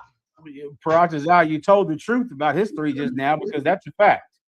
What Paratazar just said is an absolute fact, and Nazis at the end of World War II were given a haven down there in Argentina, and they have towns down there. You'll think it's 1942 in Germany if you go to that town today. Absolutely true, Paratazar. Is there anything else? Sir, we've got a question from Virginia. BA, let's go. Shalom, Lord of Christ, General. How are you? I'm outstanding, warrior. Good to see you. Good to hear from you. It's always a pleasure. Salaki, General. If I get a breakdown of Matthew chapter 6, verses 3 and 4, I just wanted to use this scripture to be able to prove that, you know, politicians in the Christian church, they'll show their love publicly, but secretly they hate Black people. Yeah. And they, you know, and they really despise us, if I may. Please. Matthew chapter 6, verse 4, that thine alms may be in secret, and thy Father which seeth in secret himself shall reward thee openly. And now apply it to your point. Okay, Khan. So alms is essentially charity, love, right? Well, wait 1 second. Please. Don't think love, think charity. Okay, thank charity. Okay, Kata So what is charity? Being generous, like brotherhood, sister, like being generous. No, like that's not what it is. That's not charity, what it is. Charity is giving money to the poor. Okay, Kata. Yeah, you don't want to think about it in a ethereal sense or a metaphorical sense, because it's a physical thing that you can see. Okay, Kata. You understand? So I can see you giving a poor blind man money, putting it in his cup. I can see you giving $1 to a man at a gas station. I can see drug dealers giving out turkeys every Christmas. I can see Donald Trump giving out turkeys and food, and preachers giving out food and bread to the poor. I can see that. That's why they do it. You understand? They do it because you can see it. They do it because you can watch them giving poor people food. That's the whole reason that they do it. So you don't want to think about it like love. You want to think about it like giving people money, giving people food that are poor, because you can see that, and you can't see love. You understand? Sir. Was there anything else? Oh, La, so that answers my question completely. The water general. Appreciate you. No sweat. Anything else? Khan, sir, we have questions in the comments. Officer Hazahab asks about Matthew 26 and 31. Is this to say God killed all the fake leaders to be dispersed into Africa and Europe? God killed all the fake leaders to be dispersed. I don't quite understand that, but let me read the precept first. Khan, sir, Matthew 26 and 31. Then saith Yahushua unto them, all ye shall be offended because of me this night. For it is written, I will smite the shepherd, and the sheep of the flock shall be scattered abroad. Okay. Read it one more time. I'm sorry. Khan, sir. Then saith Yahushua unto them, all ye shall be offended because of me this night. For it is written, I will smite the shepherd, and the sheep of the flock shall be scattered abroad. Keep going. Verse 32. But after I am risen again, I will go before you into Galilee. Right. He's the shepherd. So this is not talking about what you just asked me about this being. This is talking about him. You understand? They're going to all be offended in him this night because he's about to die. Why? Because they're hoping that if they smite the shepherd, the sheep will scatter abroad. He's the shepherd that's about to be smitten. He's going to be killed. The point is, if we kill Christ, and all of his followers will disperse. And that happened. When Christ was killed, Peter denied him 3 times. Everyone was gone. They disappeared. It wasn't until they got their courage back that they came together on the day of Pentecost. And they came back together and finally received the Holy Spirit. And they stopped being cowards and started to be no cowards. But they scattered and left once Christ was killed. Peter included, all of them. Okay? So that's what this is about, Hazahab, if that was your question, all right? Khan, sir. Got a few more in the comments. Kamar UPK asks, Shalom, Yahweh Shem Yahweh Shai Barakatah, Salaki General. Could I get a breakdown of Exodus 4 and 21 through 26? And in verse 27 is the kiss of salute, the water. No problem. You got it. Whenever you're ready. Khan, sir. Exodus 4 and verse 24. And it came to pass by the way in the inn that the Lord met him and sought to kill him. Then Zipporah took a sharp stone and cut off the foreskin of her son and cast it at his feet and said, surely a bloody husband. To break this down, does this have something to do with the kiss, or is this somewhere else? The kiss is in verse 27. Okay, go ahead. Verse 26. So he let him go. Then she said, a bloody husband thou art because of the circumcision. Let me just break this down for everyone that might not know. This is Moses. Moses married a heathen wife when he was in the world. After Moses was wanted on a murder charge in Egypt, he left Egypt and fled because of that murder charge. And then while he left Egypt, he was in the world, he married a heathen woman. And then finally, the Most High God told him to go back to Egypt to deliver his people from bondage. But he had a heathen wife, so he brought her with him. And so now he's back in Egypt. He's trying to keep the law now. So now he wants to circumcise his son. When he was with her outside of Egypt, he did not have his son circumcised because he was in the world. But now when God came to him in the presence of an angel using a messenger, the angel was a messenger of God. Now he wants to keep the law. So now he's saying, like, listen, woman, we got to circumcise these kids we have. I got to circumcise this boy. But she was a heathen and married him when he was in the world. And she did not want to circumcise her son. It seemed like a barbaric, arcane practice to cut the foreskin off of her baby boy. So she was angry at him, but he demanded it. Finally, she just went and did it. She did it herself. She cut the foreskin off and then threw the foreskin at him. And she said, take that, thou bloody man. Meaning you made me do something so terrible to my son. But meaning Moses knew that this was not terrible. This was going to ensure that his son was part of the covenant of Abraham, Isaac, and Jacob, whether his wife agreed with it or not. So that's what we're reading about up to that point. All right, everybody understands. Go ahead. Verse 27. And the Lord said to Aaron, go into the wilderness to meet Moses.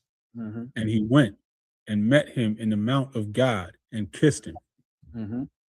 Okay, absolutely. This kiss is not a kiss on the, it ain't a smooches like the Italians do. I remember years ago, Ephraim, I don't know if you're too young, but there was this cat named Little Wayne and Baby when I was back young in the truth. And brothers hated them because they would kiss in the mouth on TV. And I remember they would say, well, you know, that's how the Italians do. I don't know what Italians I don't know what you're talking about. They would say, well, the Italians kiss. And I remember thinking, seeing, lo and behold, Italians do kiss you right in the mouth. They do.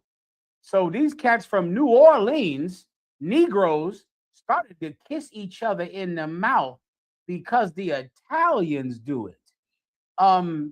Don't be like the Italians, brother. They also molest children, the Italians, the Romans. The kiss that you read about in the Bible that men give each other is a touch. It's a touch. How do I know this? The dictionary, that's all. I just went and looked it up in the Zondervan Bible Dictionary. And it's a touch. That's what a kiss. When I was young, I remember them. They would use that language when you would hit a car, but you would just give it a kiss. You would like tap someone's bumper. And the terminology for tapping someone's bumper with a car was a kiss. Because a kiss was a touch. When we give each other a pound in the Israelite School of UPK, that's a kiss. When we hug each other, that's a kiss. A kiss is considered a form of endearment because you would never touch an enemy. You would never let an enemy, you would never hug someone who was your enemy. You would never give him a pound. Ephraim, show him where the pound came from back in and show him what weird. Do you have the video about the pound? So I'm gonna see how quickly I can pull that up. Yeah, if you can, let me know. But there's a video from 1969, which was the birth of the Israelite School of UPK out of 1 West 125th Street, Harlem, New York, when they invented this that we still do today. Also, you need the precept where it says they pounded the breast and left. That's in the New Testament. So they would pound their own breast and they would touch each other. And that was a kiss. But a kiss was not done, you know, with your mouth and tongue. That is not what they were doing. And you have to look it up in the Zondervan Bible Dictionary. And then you'll know. All right. If you can't find it, Ephraim, we'll move on. Now we got to get the videos done. You can play it later or play it after class or whatever. Anything else? Sir. Quick question from a sister. Sister asked, Salaki, sir, if I may, and forgive me if this is a silly question. I was told that dinosaurs never existed on Earth. Is that true? No, that is not true. Dinosaurs absolutely existed. Dinosaurs are just big animals. Don't think of dinosaurs like they're magic, you know, or something like that. Dinosaurs absolutely existed. Dinosaurs simply were not where people dwelt. People lived in the Middle East during the time of dinosaurs. Dinosaurs lived in the water, in the ocean, or in the Americas, or in Russia. Dinosaurs lived where people did not live. And they were just giant animals that have went extinct. That's not a fairy tale concept. Animals are going extinct tonight. If you're not careful, the damn bumblebee will be gone before this show is over. All right. Animals go extinct all the time. It happens all the time. There are animals that are extinct now that were not extinct 5 years ago, 10 years ago. They were not extinct. So dinosaurs are simply an animal that went extinct. People hypothesize it was because of extreme cold, because they were reptiles, and then finally only birds could survive. And birds are the lasting relatives of dinosaurs because they were the dinosaurs that had the ability or the skill set or the biology to survive the cold. All right, which is why, as cold as it is right now, birds are still alive. Birds don't die when it snows. But reptiles like iguana down there in Florida, it was raining iguana 2 weeks ago because it dropped below a temperature, and every iguana died in Florida. Reptiles were like that. They were giant. Slacky, sir. I'm sorry, go ahead. Did you see the? Oh no, Slacky, sir. That when that happened, I saw a reel on Facebook. Some Edomite pizza shop owner took sacks of those iguanas and ground them up and made iguana pizza. I did not see that. I'm glad, Ephraim. That's the Italians who kiss you right in your goddamn mouth. Those pizza shop owners and share a iguana pizza with you. Yeah, you can't do things like that. That's disgusting. And reptiles die, and so they say that the so-called ice age came, dinosaurs died, but certain dinosaurs were able to survive, and that's how we have the avian population today, or the birds. All right, dinosaurs existed. Next. Oh, I'm sorry. The precept you need to prove it is giant lizards in Genesis, giant whales. When you read in Genesis, it'll speak about animals and it'll mention, and there were giant whales. When you go look up that word in Hebrew, it doesn't say giant whales. It says like giant beasts, giant animals, giant things that existed. So the term giant whales in Genesis, the actual correct translation is a term that includes dinosaurs. All right, it's giant whales, and it's in the book of Genesis. Next. She said the water, sir, and that's Genesis 1:21. Solid. Next. And that Sluggy, so that story was crazy. He said he did it until the health department came in and said, "Look, you can't just take sacks of iguanas off the street." They're like, listen, Giuseppe, you can't just be feeding people iguana pizza now. God damn. Was he telling them that it was iguana? Yes, sir. He put it right on the menu. All right. Okay. All right. What's the next question? Concern from Officer Dunya in the comments, promoting next week, next Thursday, March 5th, you will be teaching in Jersey City. 89 Monticello Ave, the new ISUBK school in Jersey City, New Jersey. See you out there in Jersey City, I guess. Next week. Jersey City, that's where Captain Tazaryak is from.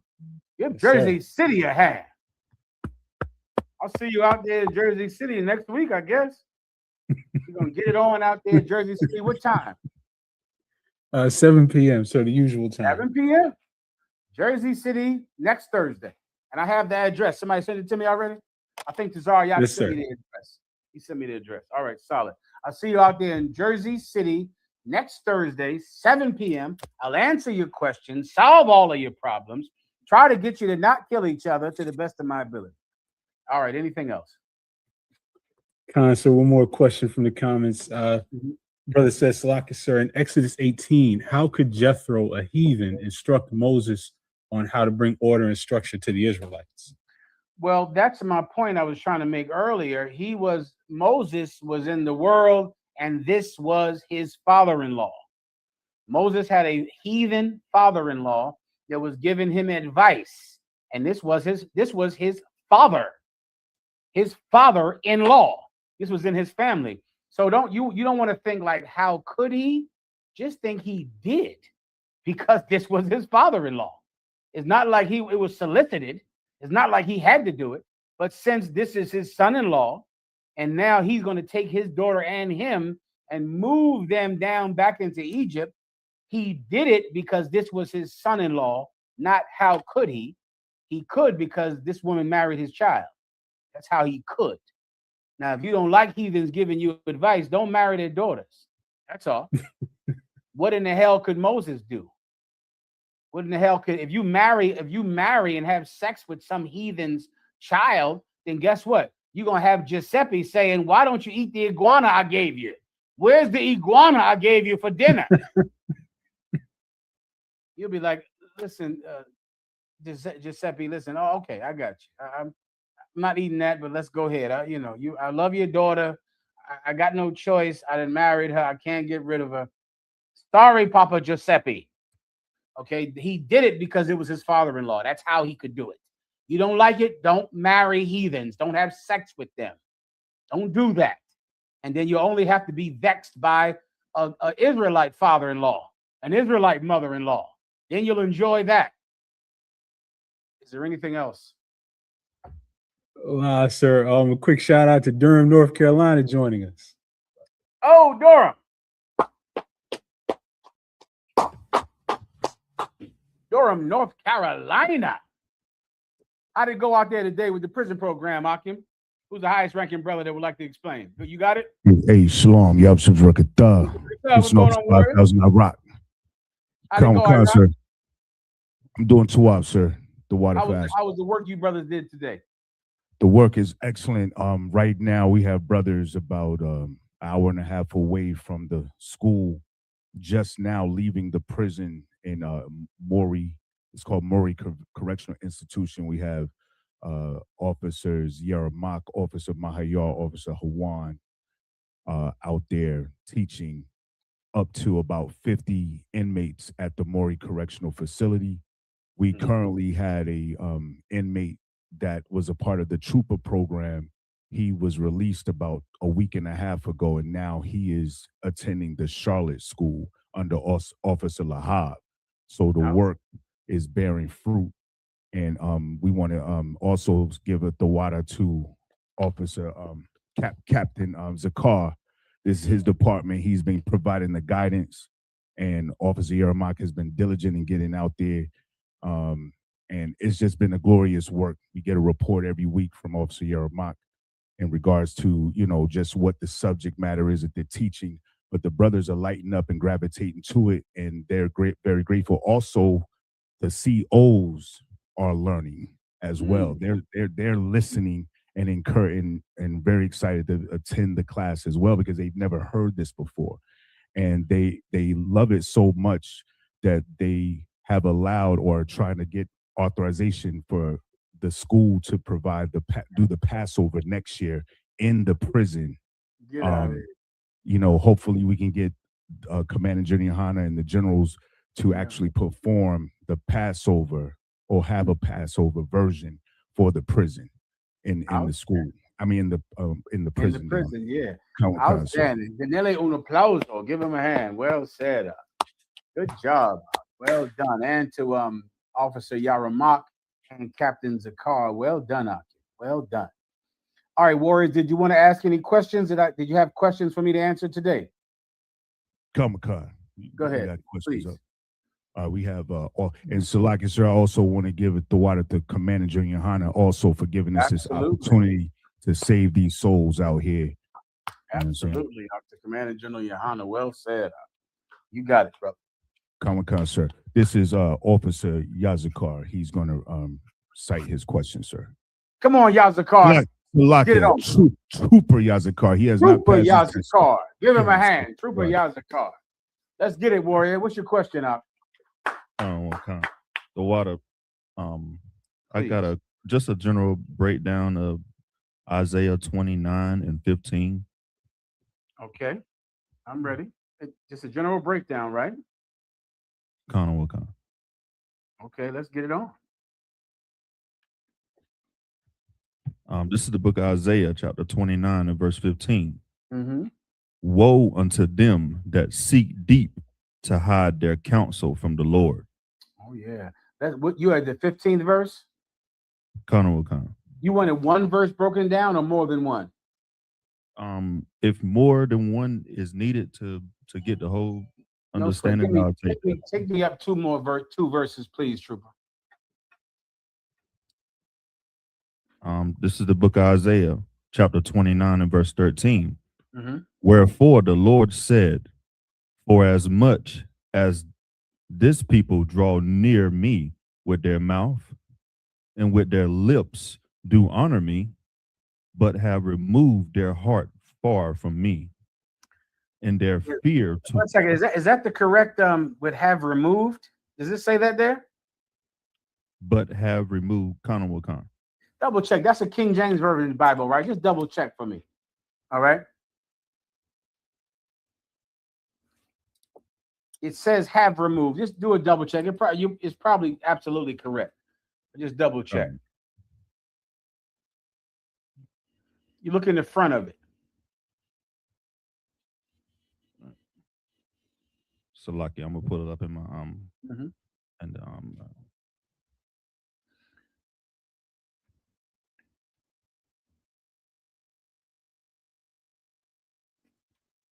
I can still break it down for you, but it's just that doesn't sound familiar to me. Okay, I'm reading it from the I'm reading from the Bible now. This is the book of Isaiah, chapter 29 and verse 13. Wherefore the Lord said, for as much as this people draw near me with their mouth and with their lips do honor me, but have removed their heart far from me. I got you. You were not reading from Matthew. You were reading from the Old Testament. That was the issue. It's all right. This same precept was quoted by Jesus Christ in the New Testament. All right. Jesus Christ used this precept to cut the people who claim to love God, who claim to follow him as the servant of God, but they're lying. They're mentirosos. They're liars. And so now Jesus Christ is telling you how he proves people liars who say they love God. These people say that they love God. They praise him. They say, I love you, Lord. I love you, Jesus. I love you. I love the Lord. They sing gospel music and go to theologian schools and learn how to be singers to praise the name of God. This people praise me with their mouth, but their heart is far from me. So now you should understand something by that phrase. Your heart is different than your mouth. Your heart is different than your words. Your words. So what's different than your words, Trooper? Mouth. What's different than your mouth? Your heart. What's different? Your heart is different from your mouth. So what comes out of your mouth? Words. Words. And what are the words? I love God. I praise God. They praise me with their mouth. So they say they love God, but their heart doesn't love God. To understand this is where you got to go with this. People say they love God. You have family members that say they're Christian, correct? God. They say they love God. They say they praise Jesus' holy name. They say they believe, they pray. Lord, they pray. They say they love God, but they don't in their heart, even though they say it. So make this breakthrough with me, please, Trooper. God doesn't care about what you say because he knows you're lying. He cares about what is in your heart. Now, how does God know what's in your heart? If he doesn't know it because of your words, because remember, he just said that they say they love me. They praise me with their mouth, but their heart is far from me. So what God looks at is your heart. How does God know your heart if it's not by your words? How does he know your heart? Trooper. Salakia, sir. By your actions. Give him a hand. Denele un aplauso. Yes. Your actions say what's in your heart. That's it. Your actions. Your actions say what's in your heart. Your words do not say what's in your heart. Your words don't say that. The Bible says, love ye not in word, but in deed. That's the precept you need, trooper. Someone get it for him, all right? You're going to need that precept where the Bible says, love ye not in word, not with your mouth, but in deed. What you do says what's in your heart. That's how you know who loves you, by what they did, not by who said they love you. Sisters, y'all know I'm telling the truth about this, don't you? Every woman knows I'm telling the truth. Because if every man that told a woman that she loves her, that he loves her, was telling the truth, then women would not be on their fifth man. They wouldn't be on their fifth baby daddy. If every man that said he loves you meant it. The problem is they don't mean it. They say they love you and they don't mean it. And brothers, you go through the same thing. If every woman that said, I love you and I'll never leave you. Have you brothers ever heard what's in the marriage vow? Ephraim, do you know what's in that marriage vow that Christians use? That marriage vow that Christians use, brother, is a powerful testament in word. Do you know what they say? They say, in sickness and in health, in good times and in bad, until death does us part. God damn, that's powerful. That's a hell of a thing.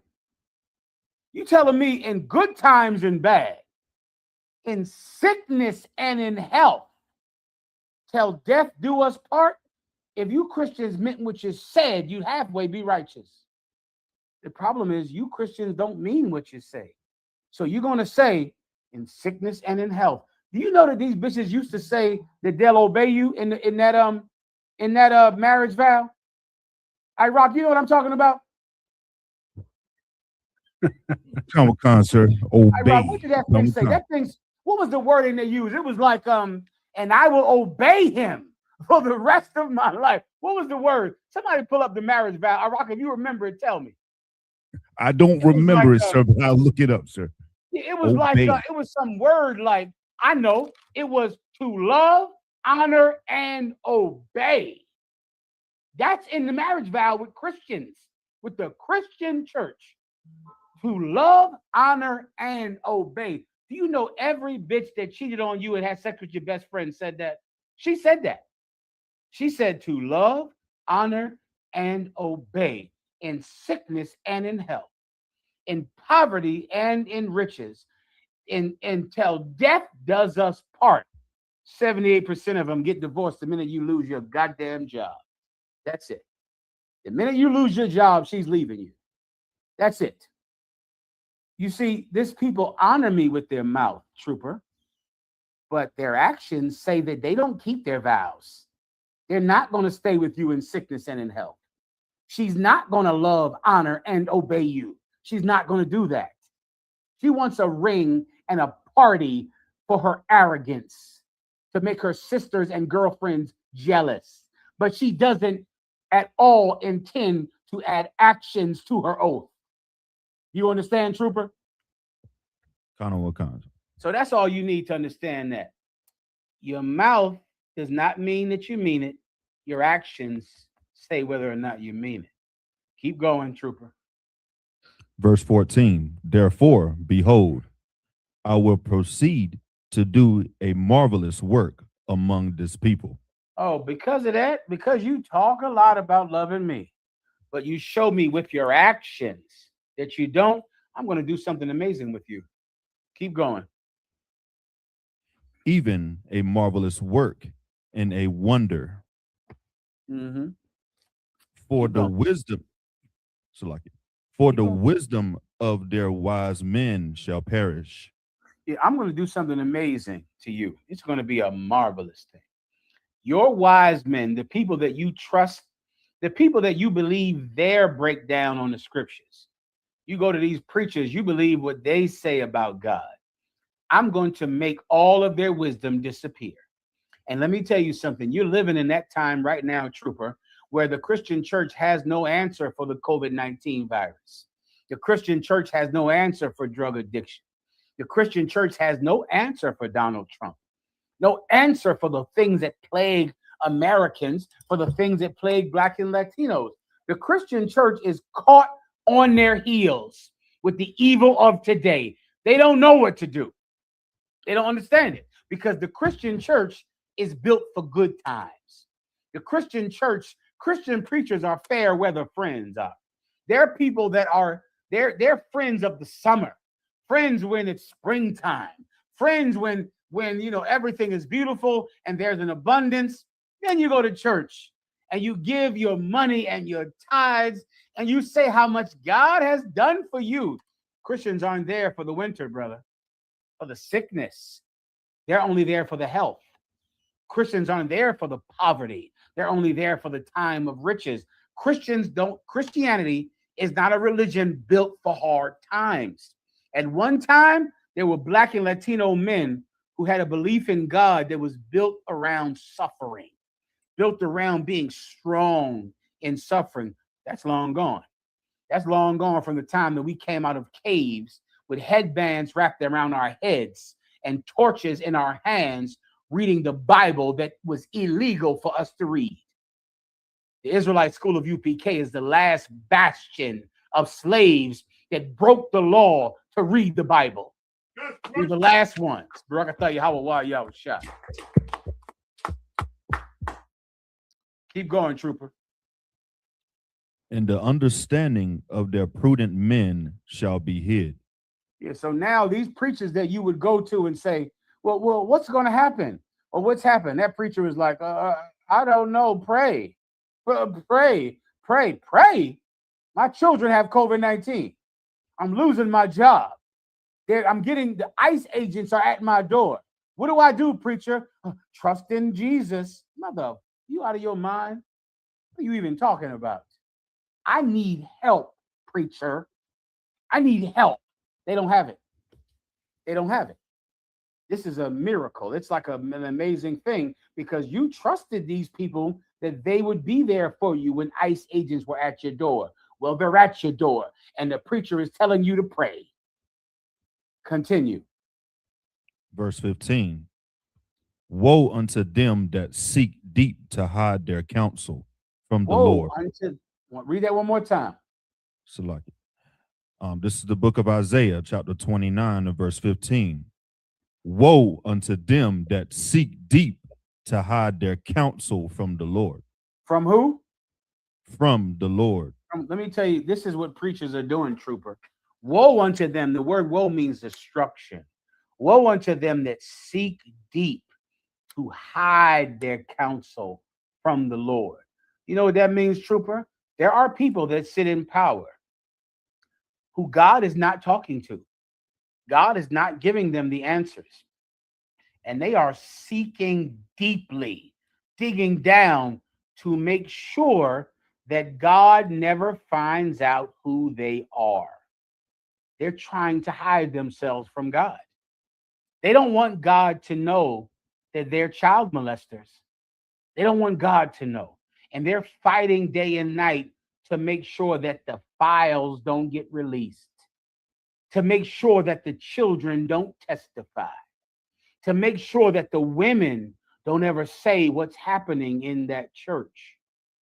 This is talking about the Christian church.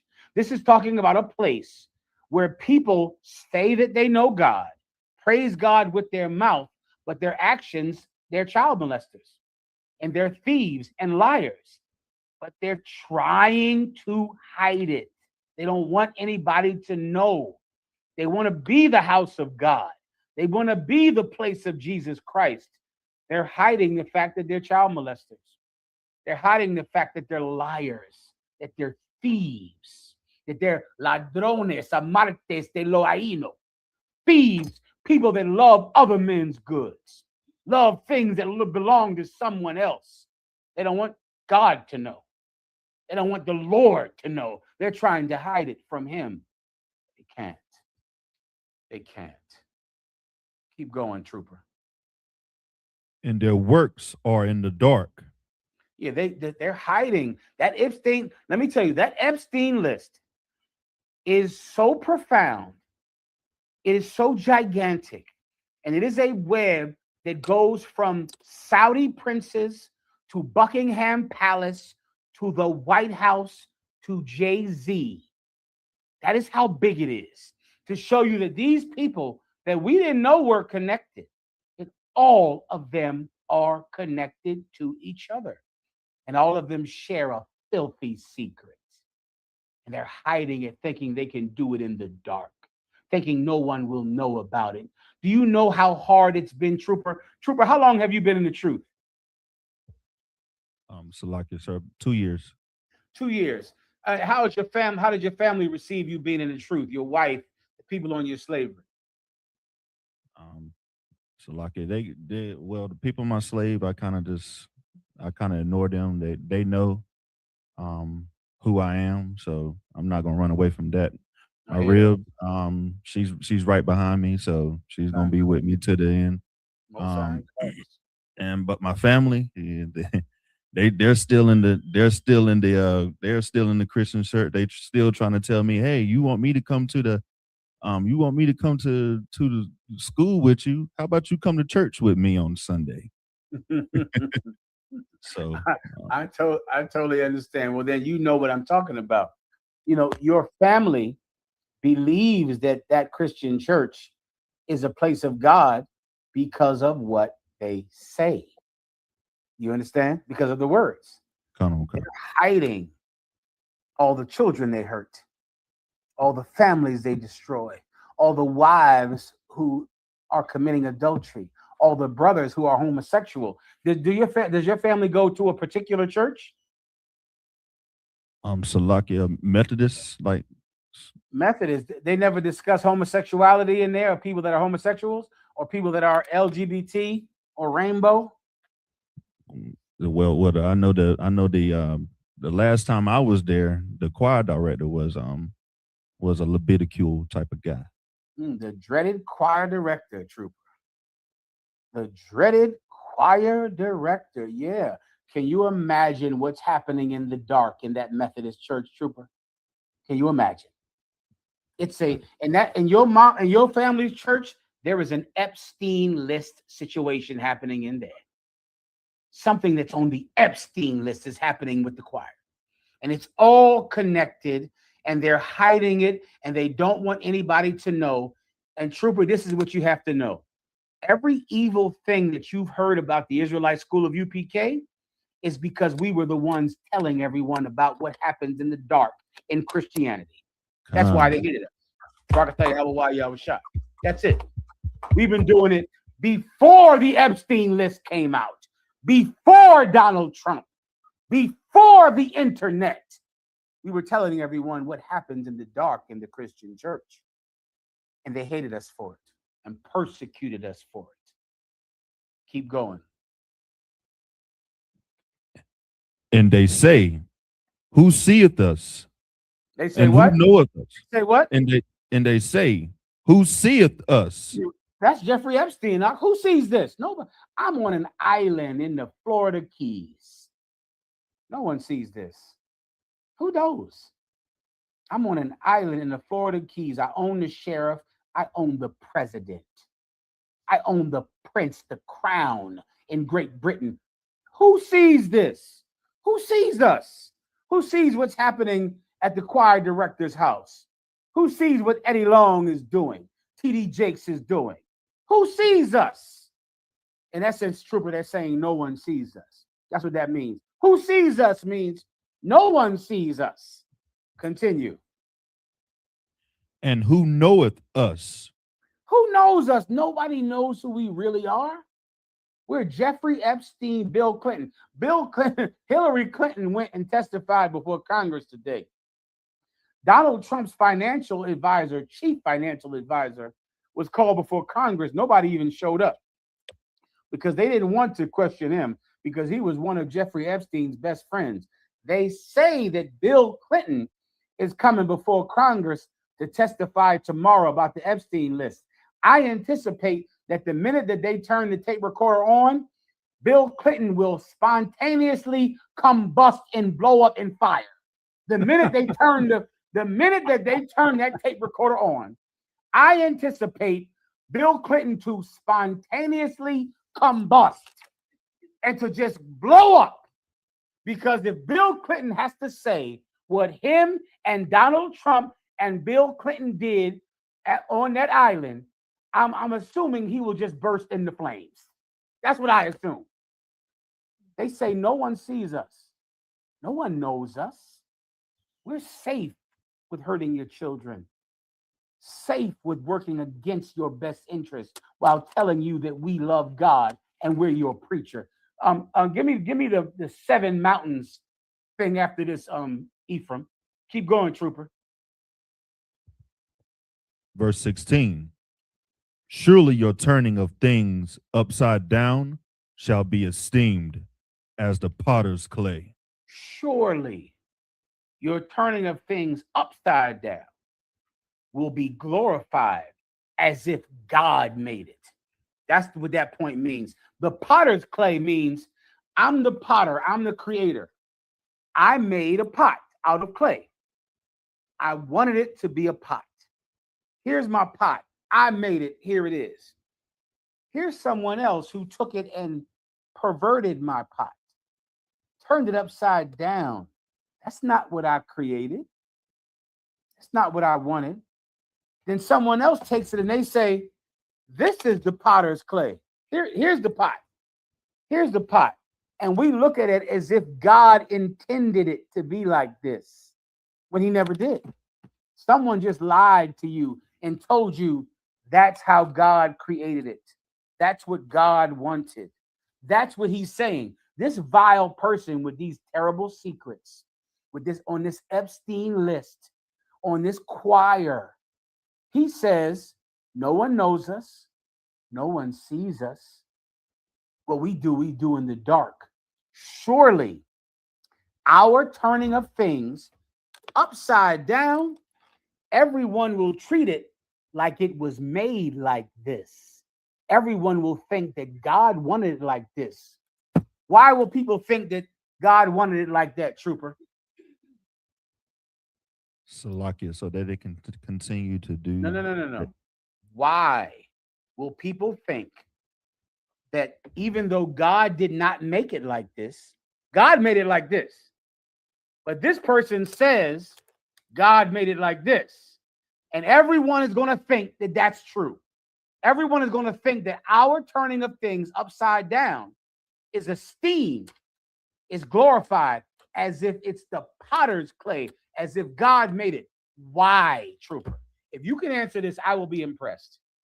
Why will people think that God made it like that when he didn't? Why, trooper? Because they've been taught wrong. They have no knowledge. So Bring me home. Why will people think that God made it like that, trooper? Because their pastor told them. Give him a hand. Give him a hand. Dele un aplauso. Yes, trooper. You know why they think that God made it like that? Because they said so. Because this people draw nigh unto me with their mouth, but their heart is far from me. A preacher is going to say what? God made you gay. God made you gay. God wants, this is how God made you. God doesn't want you to keep the commandments. God doesn't want you to be a people. God wants you to come together with white people. And everyone will go, that's what God wants. That's how God wants it. They're lying. They're lying. They're drawing near to him with their mouth, but their heart is far from God. Brother, your entire life, your mother, your father, your grandparents have been lied to, and they've been told that God wants it to be like this, that God sanctioned this when God is against it. That's the point, trooper. Do you understand? Is there anything else? Sir, for me. Good, I see us. Anything else? And give me right up front. Give it to me. Come on. Yahweh Shemel Shabrakata. What's going on, warrior? What's your name? Trooper Quad Bar, sir. Trooper Quad Bar. What's your question? Sir. Just a heads up, it's 9/11. Oh, shit. Come on, Trooper. You better hurry up. Yeah, I'll be real quick, sir. Please. I just need a general breakdown on Romans 12 and 20, the latter part of that scripture. I'll read it for you. It says, therefore, if thy enemy hunger, feed him. If he thirst, give him drink. For in so doing, thou shalt heap coals of fire on his head. What does this mean about in doing so, thou shalt heap coals of fire on his head? What happens if you feed him when he's thirsty, when he's hungry, and give him drink when he's thirsty? What happens to him? He'll It's develop right in front of you. It's in front of you. Salaki.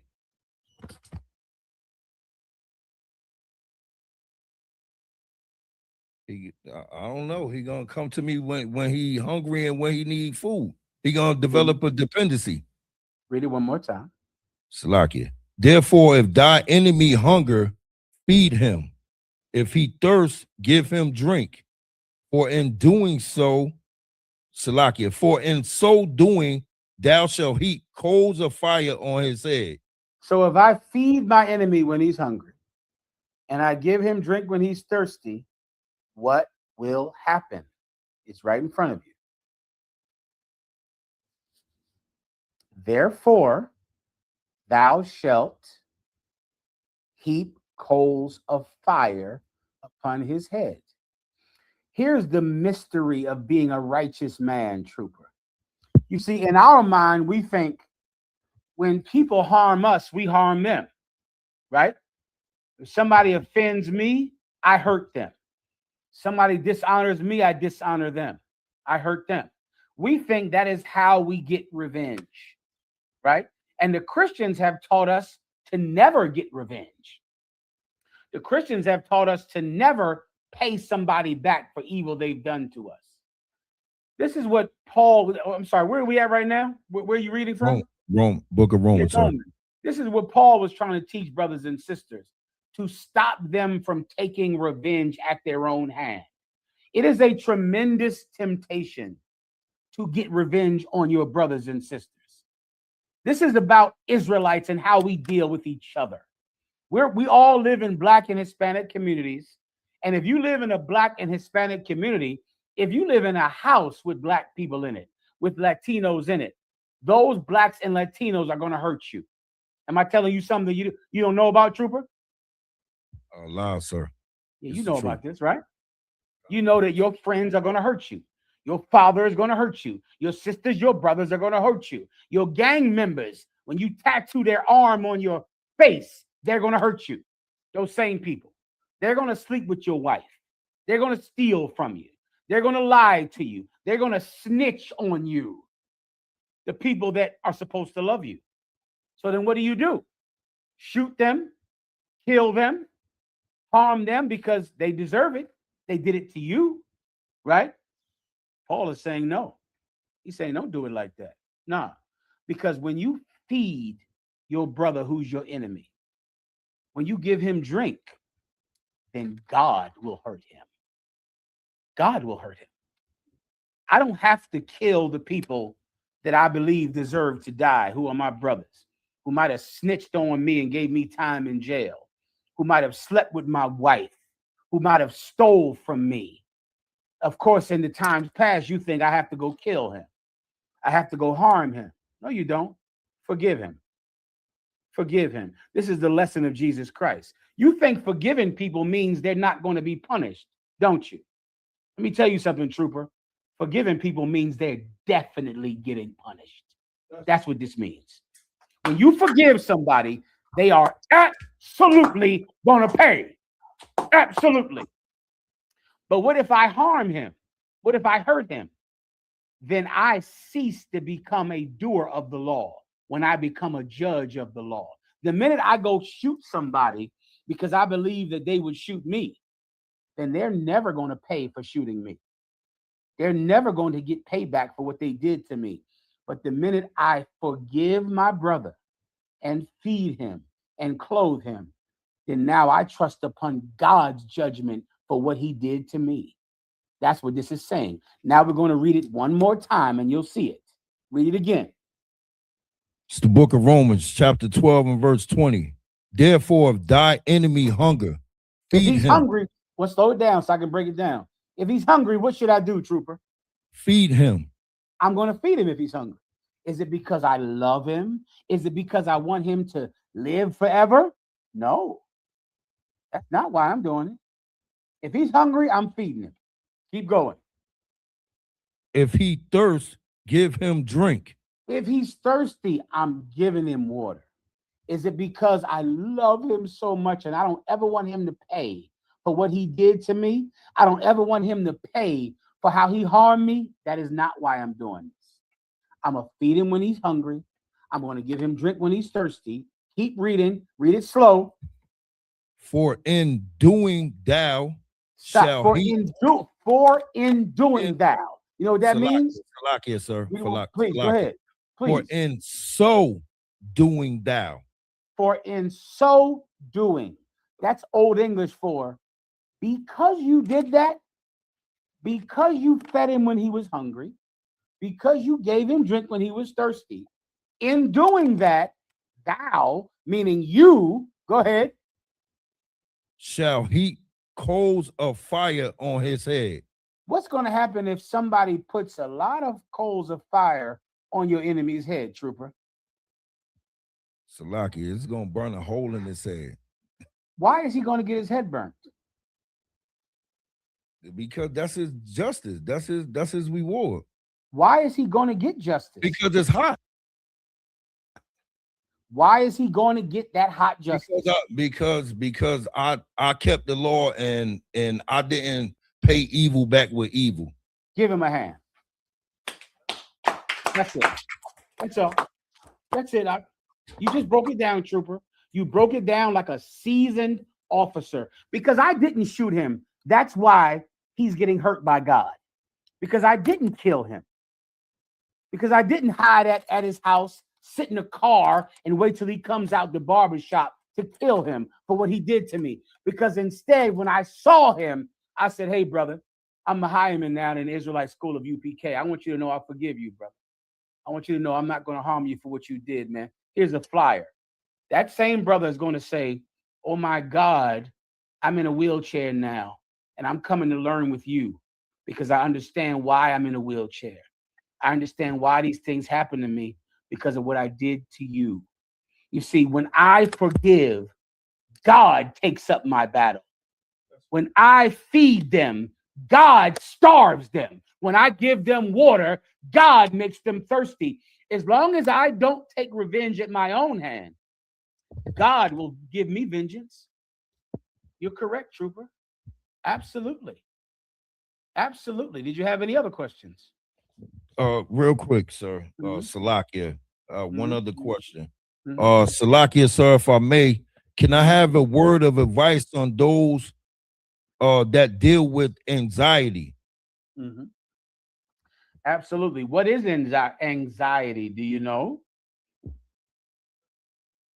Salakia, I believe that anxiety is a demon.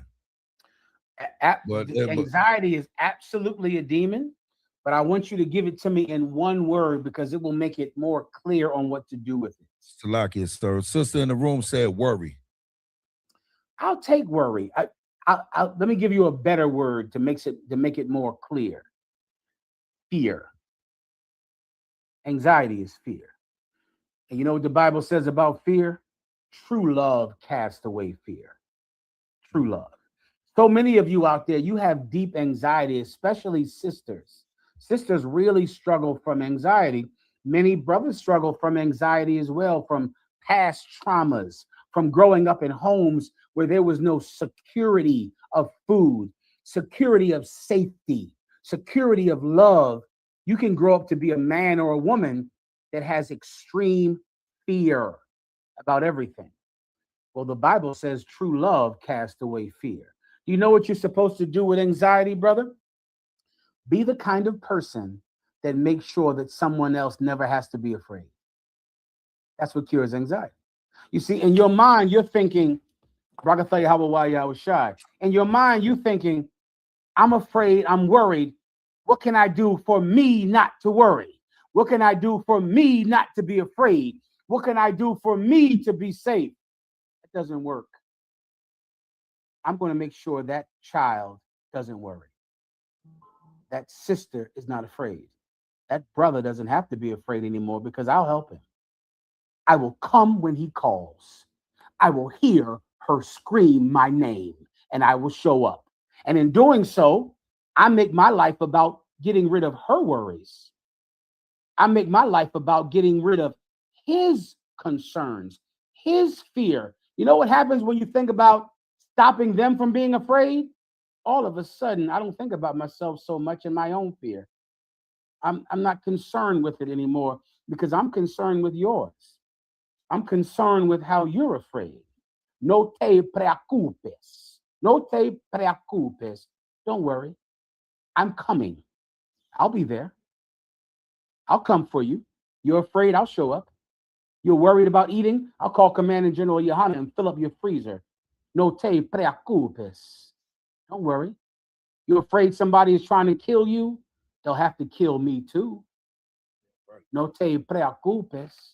Don't worry, I'll be there for you. I'll focus my life on you and getting rid of your anxiety and your fear.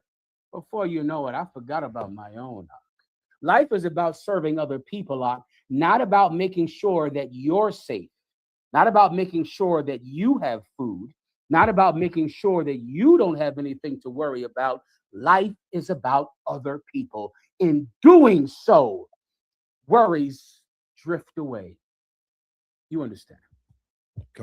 Sir. Ephraim, are you there? Sir. Ephraim, we are close to cruzar la línea. Cruzar la línea, which means cross the line.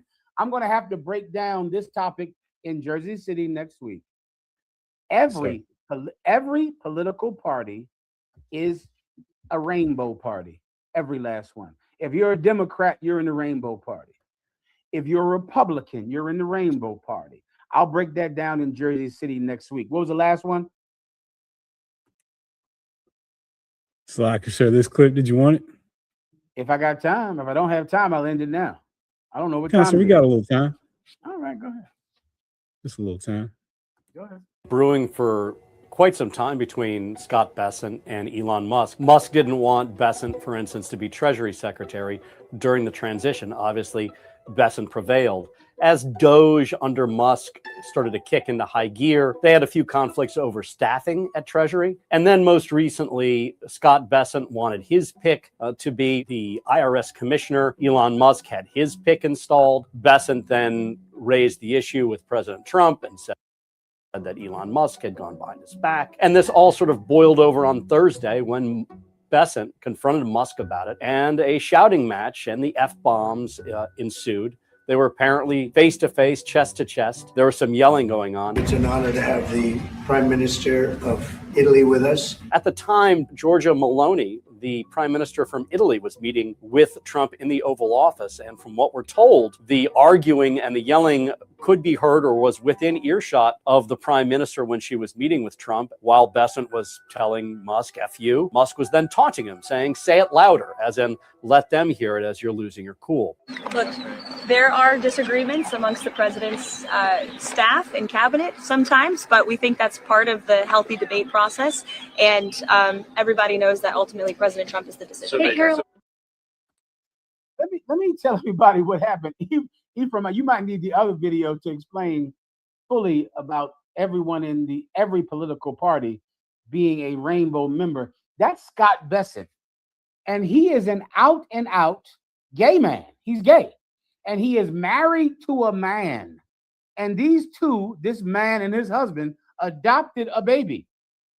And he is Donald Trump's chief financial advisor. And he got into a big argument with Elon Musk. And this gay man punched Elon Musk in the eye and gave Elon Musk a black eye.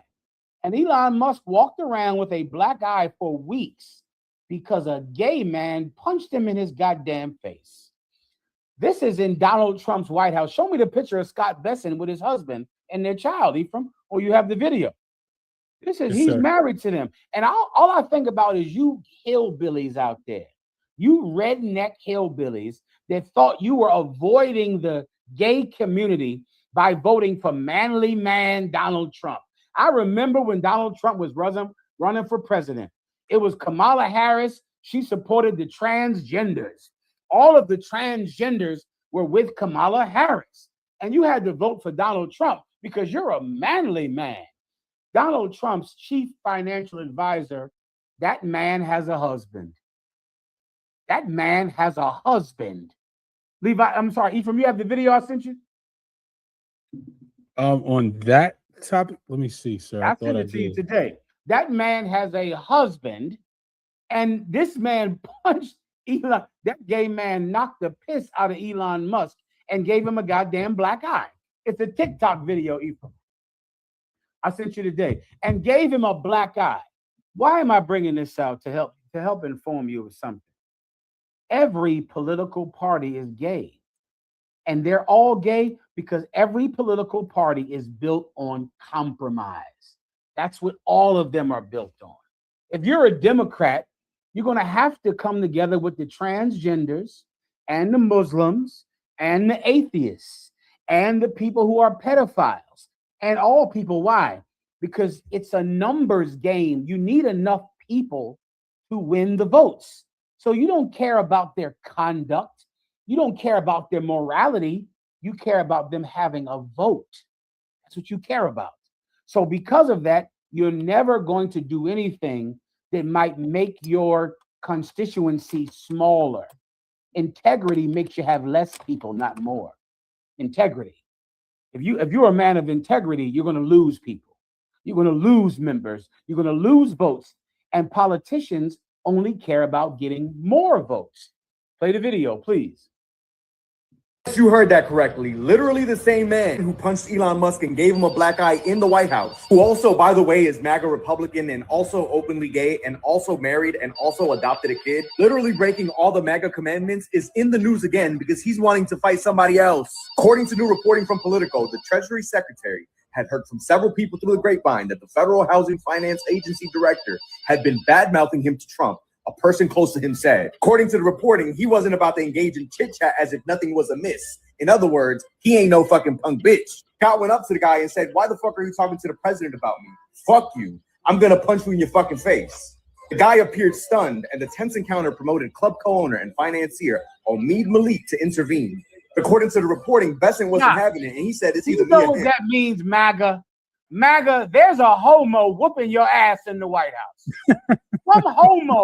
Some homo is in the White House punching Elon Musk in the face and threatening to beat up anybody who talks about him to Donald Trump. Is this the manly party? They're the manly men. MAGA, you got a gay man whooping your ass in the White House, punching you in the face, giving you a black eye. A gay man is the toughest man in MAGA. A gay man is the toughest man in Donald Trump's White House.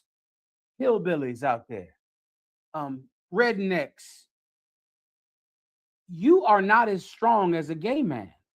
Here's what you have to understand. You cannot get involved in politics and keep your integrity. You can't get involved in politics and have a standard of morality because politics cares about numbers, not morality. Politics cares about how many votes can you get, not do I truly believe in this.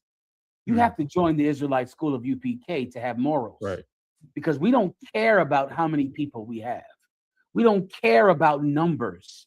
We care about righteousness. If you're in a political party, you care about numbers because you count votes. That's it. If you are in politics, if you are a Democrat, you're gay. If you are a Republican, you're gay because you have to be gay to get enough votes. Everyone understands. Ephraim, what time we got? Cross the line, cruzar la Liena. It is Too late? 9:30, sir. This is You a got good a conversation. Huh? got a few minutes if you want, sir. It's up to you. Go ahead, shit. Go ahead. What you got? Any other questions? Okay. We got Candace Owens breaking down the 7 mountains Oh, mandate. how did I forget about this? I'm glad you brung this up. Going into how every political party is gay. Okay, this is going to be difficult to understand, so you better pay close attention, all right? Because I'm about to explain an ancient evil to you. And when I say ancient, it's ancient. There's a new political party that's been festering and boiling for years, right? You remember January 6th, and you remember how fast white evangelicals made their way to the Congress that day. I mean, thousands of them got there. Well, after January 6th, people like Candace Owens and other reporters begin to understand how these people mobilize so fast. And it's because there is a religious movement that has been growing in prominence for years. And now men like Charlie Kirk and Donald Trump have taken control of a religious movement. And this religious movement is called the 7 Mountain Movement. Candace Owens is going to explain it right now. Go. Reformation drove the January 6th riots. So why was it overlooked by the House Select Committee? This person asks, okay? NAR, I brought this up to you before. Lance Wallnau is in this article. So is Sean Foyt. Now you're thinking these names might sound familiar. Certainly Sean Foyt, I brought him up to you regarding TPUS Faith, who started to lead these events that they were having. So who is Lance Wallnau? Well, he is one of these NAR preachers, like I said, who came up with their... Ephraim, I believe NAR means national. What does NAR mean, Ephraim? This tape is slowing down, Ephraim. Ephraim, are you there? Ephraim, stop the tape for a second. I can't hear what the hell is happening. Ephraim, hello. Anybody there? Am I all alone in the planet? Ephraim? New York? I'm about to get the hell up out of here. Ephraim, I can't hear a damn thing you're saying. Oh, shit.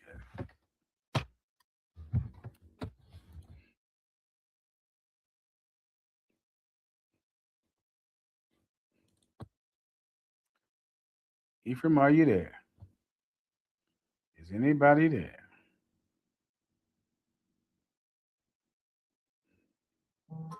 Shit. Oh, hold on. Ephraim calling me right now, y'all. Stand by. Here's Ephraim. He said, we can hear you. You can hear me, huh? Well, listen, since you can hear me, this is what I'm going to do. You stand in tomorrow. You be here next Thursday. Next Thursday, I'm going to explain the religious phenomenon of the 7 Mountains movement. And I'm going to show you that it is an ancient religion that goes back to the 7 hills of Rome. It is a Roman religion that was around that predates Jesus Christ.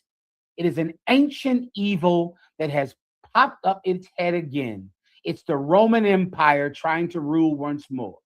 I can't hear anybody else talking. You can hear me. I'll be in Jersey City next week explaining. Sir. Ephraim, you're back. Come on, sir. Ephraim, I couldn't hear a damn thing. I'm going to have to leave this now, Ephraim. I'll do it next week, all right? Come on, says Salaki for everything. Do a commercial. I'm sorry. This is all right. Do a commercial, Ephraim. Tell everybody what's coming next week, the 7 Mountains movement. I will show you that it comes from the 7 hills of Rome. It's the rebirth of the Roman Empire. We'll go over that next Thursday, 7 p.m., Jersey City. Ephraim, you got it. Okay. Next week at 7. Don't miss it. We're going to be at 89 Monticello Avenue in Jersey City. We're going to break down the 7 Mountains mandate. all political parties are part of the gay community. We're going to turn it over to headquarters now and pass the class to who's that in headquarters. Salakia, we're going to pass the class over to Priest and Officer 5000 Hazaha.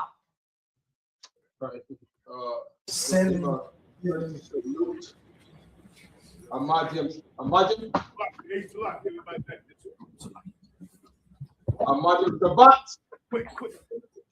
Imagine.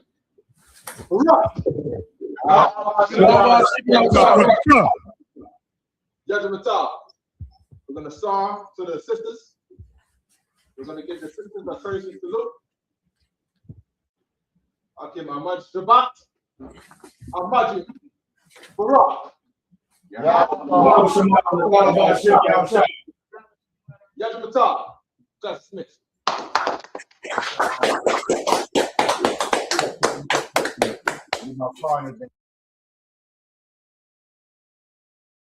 For procurement managers, Grainger is the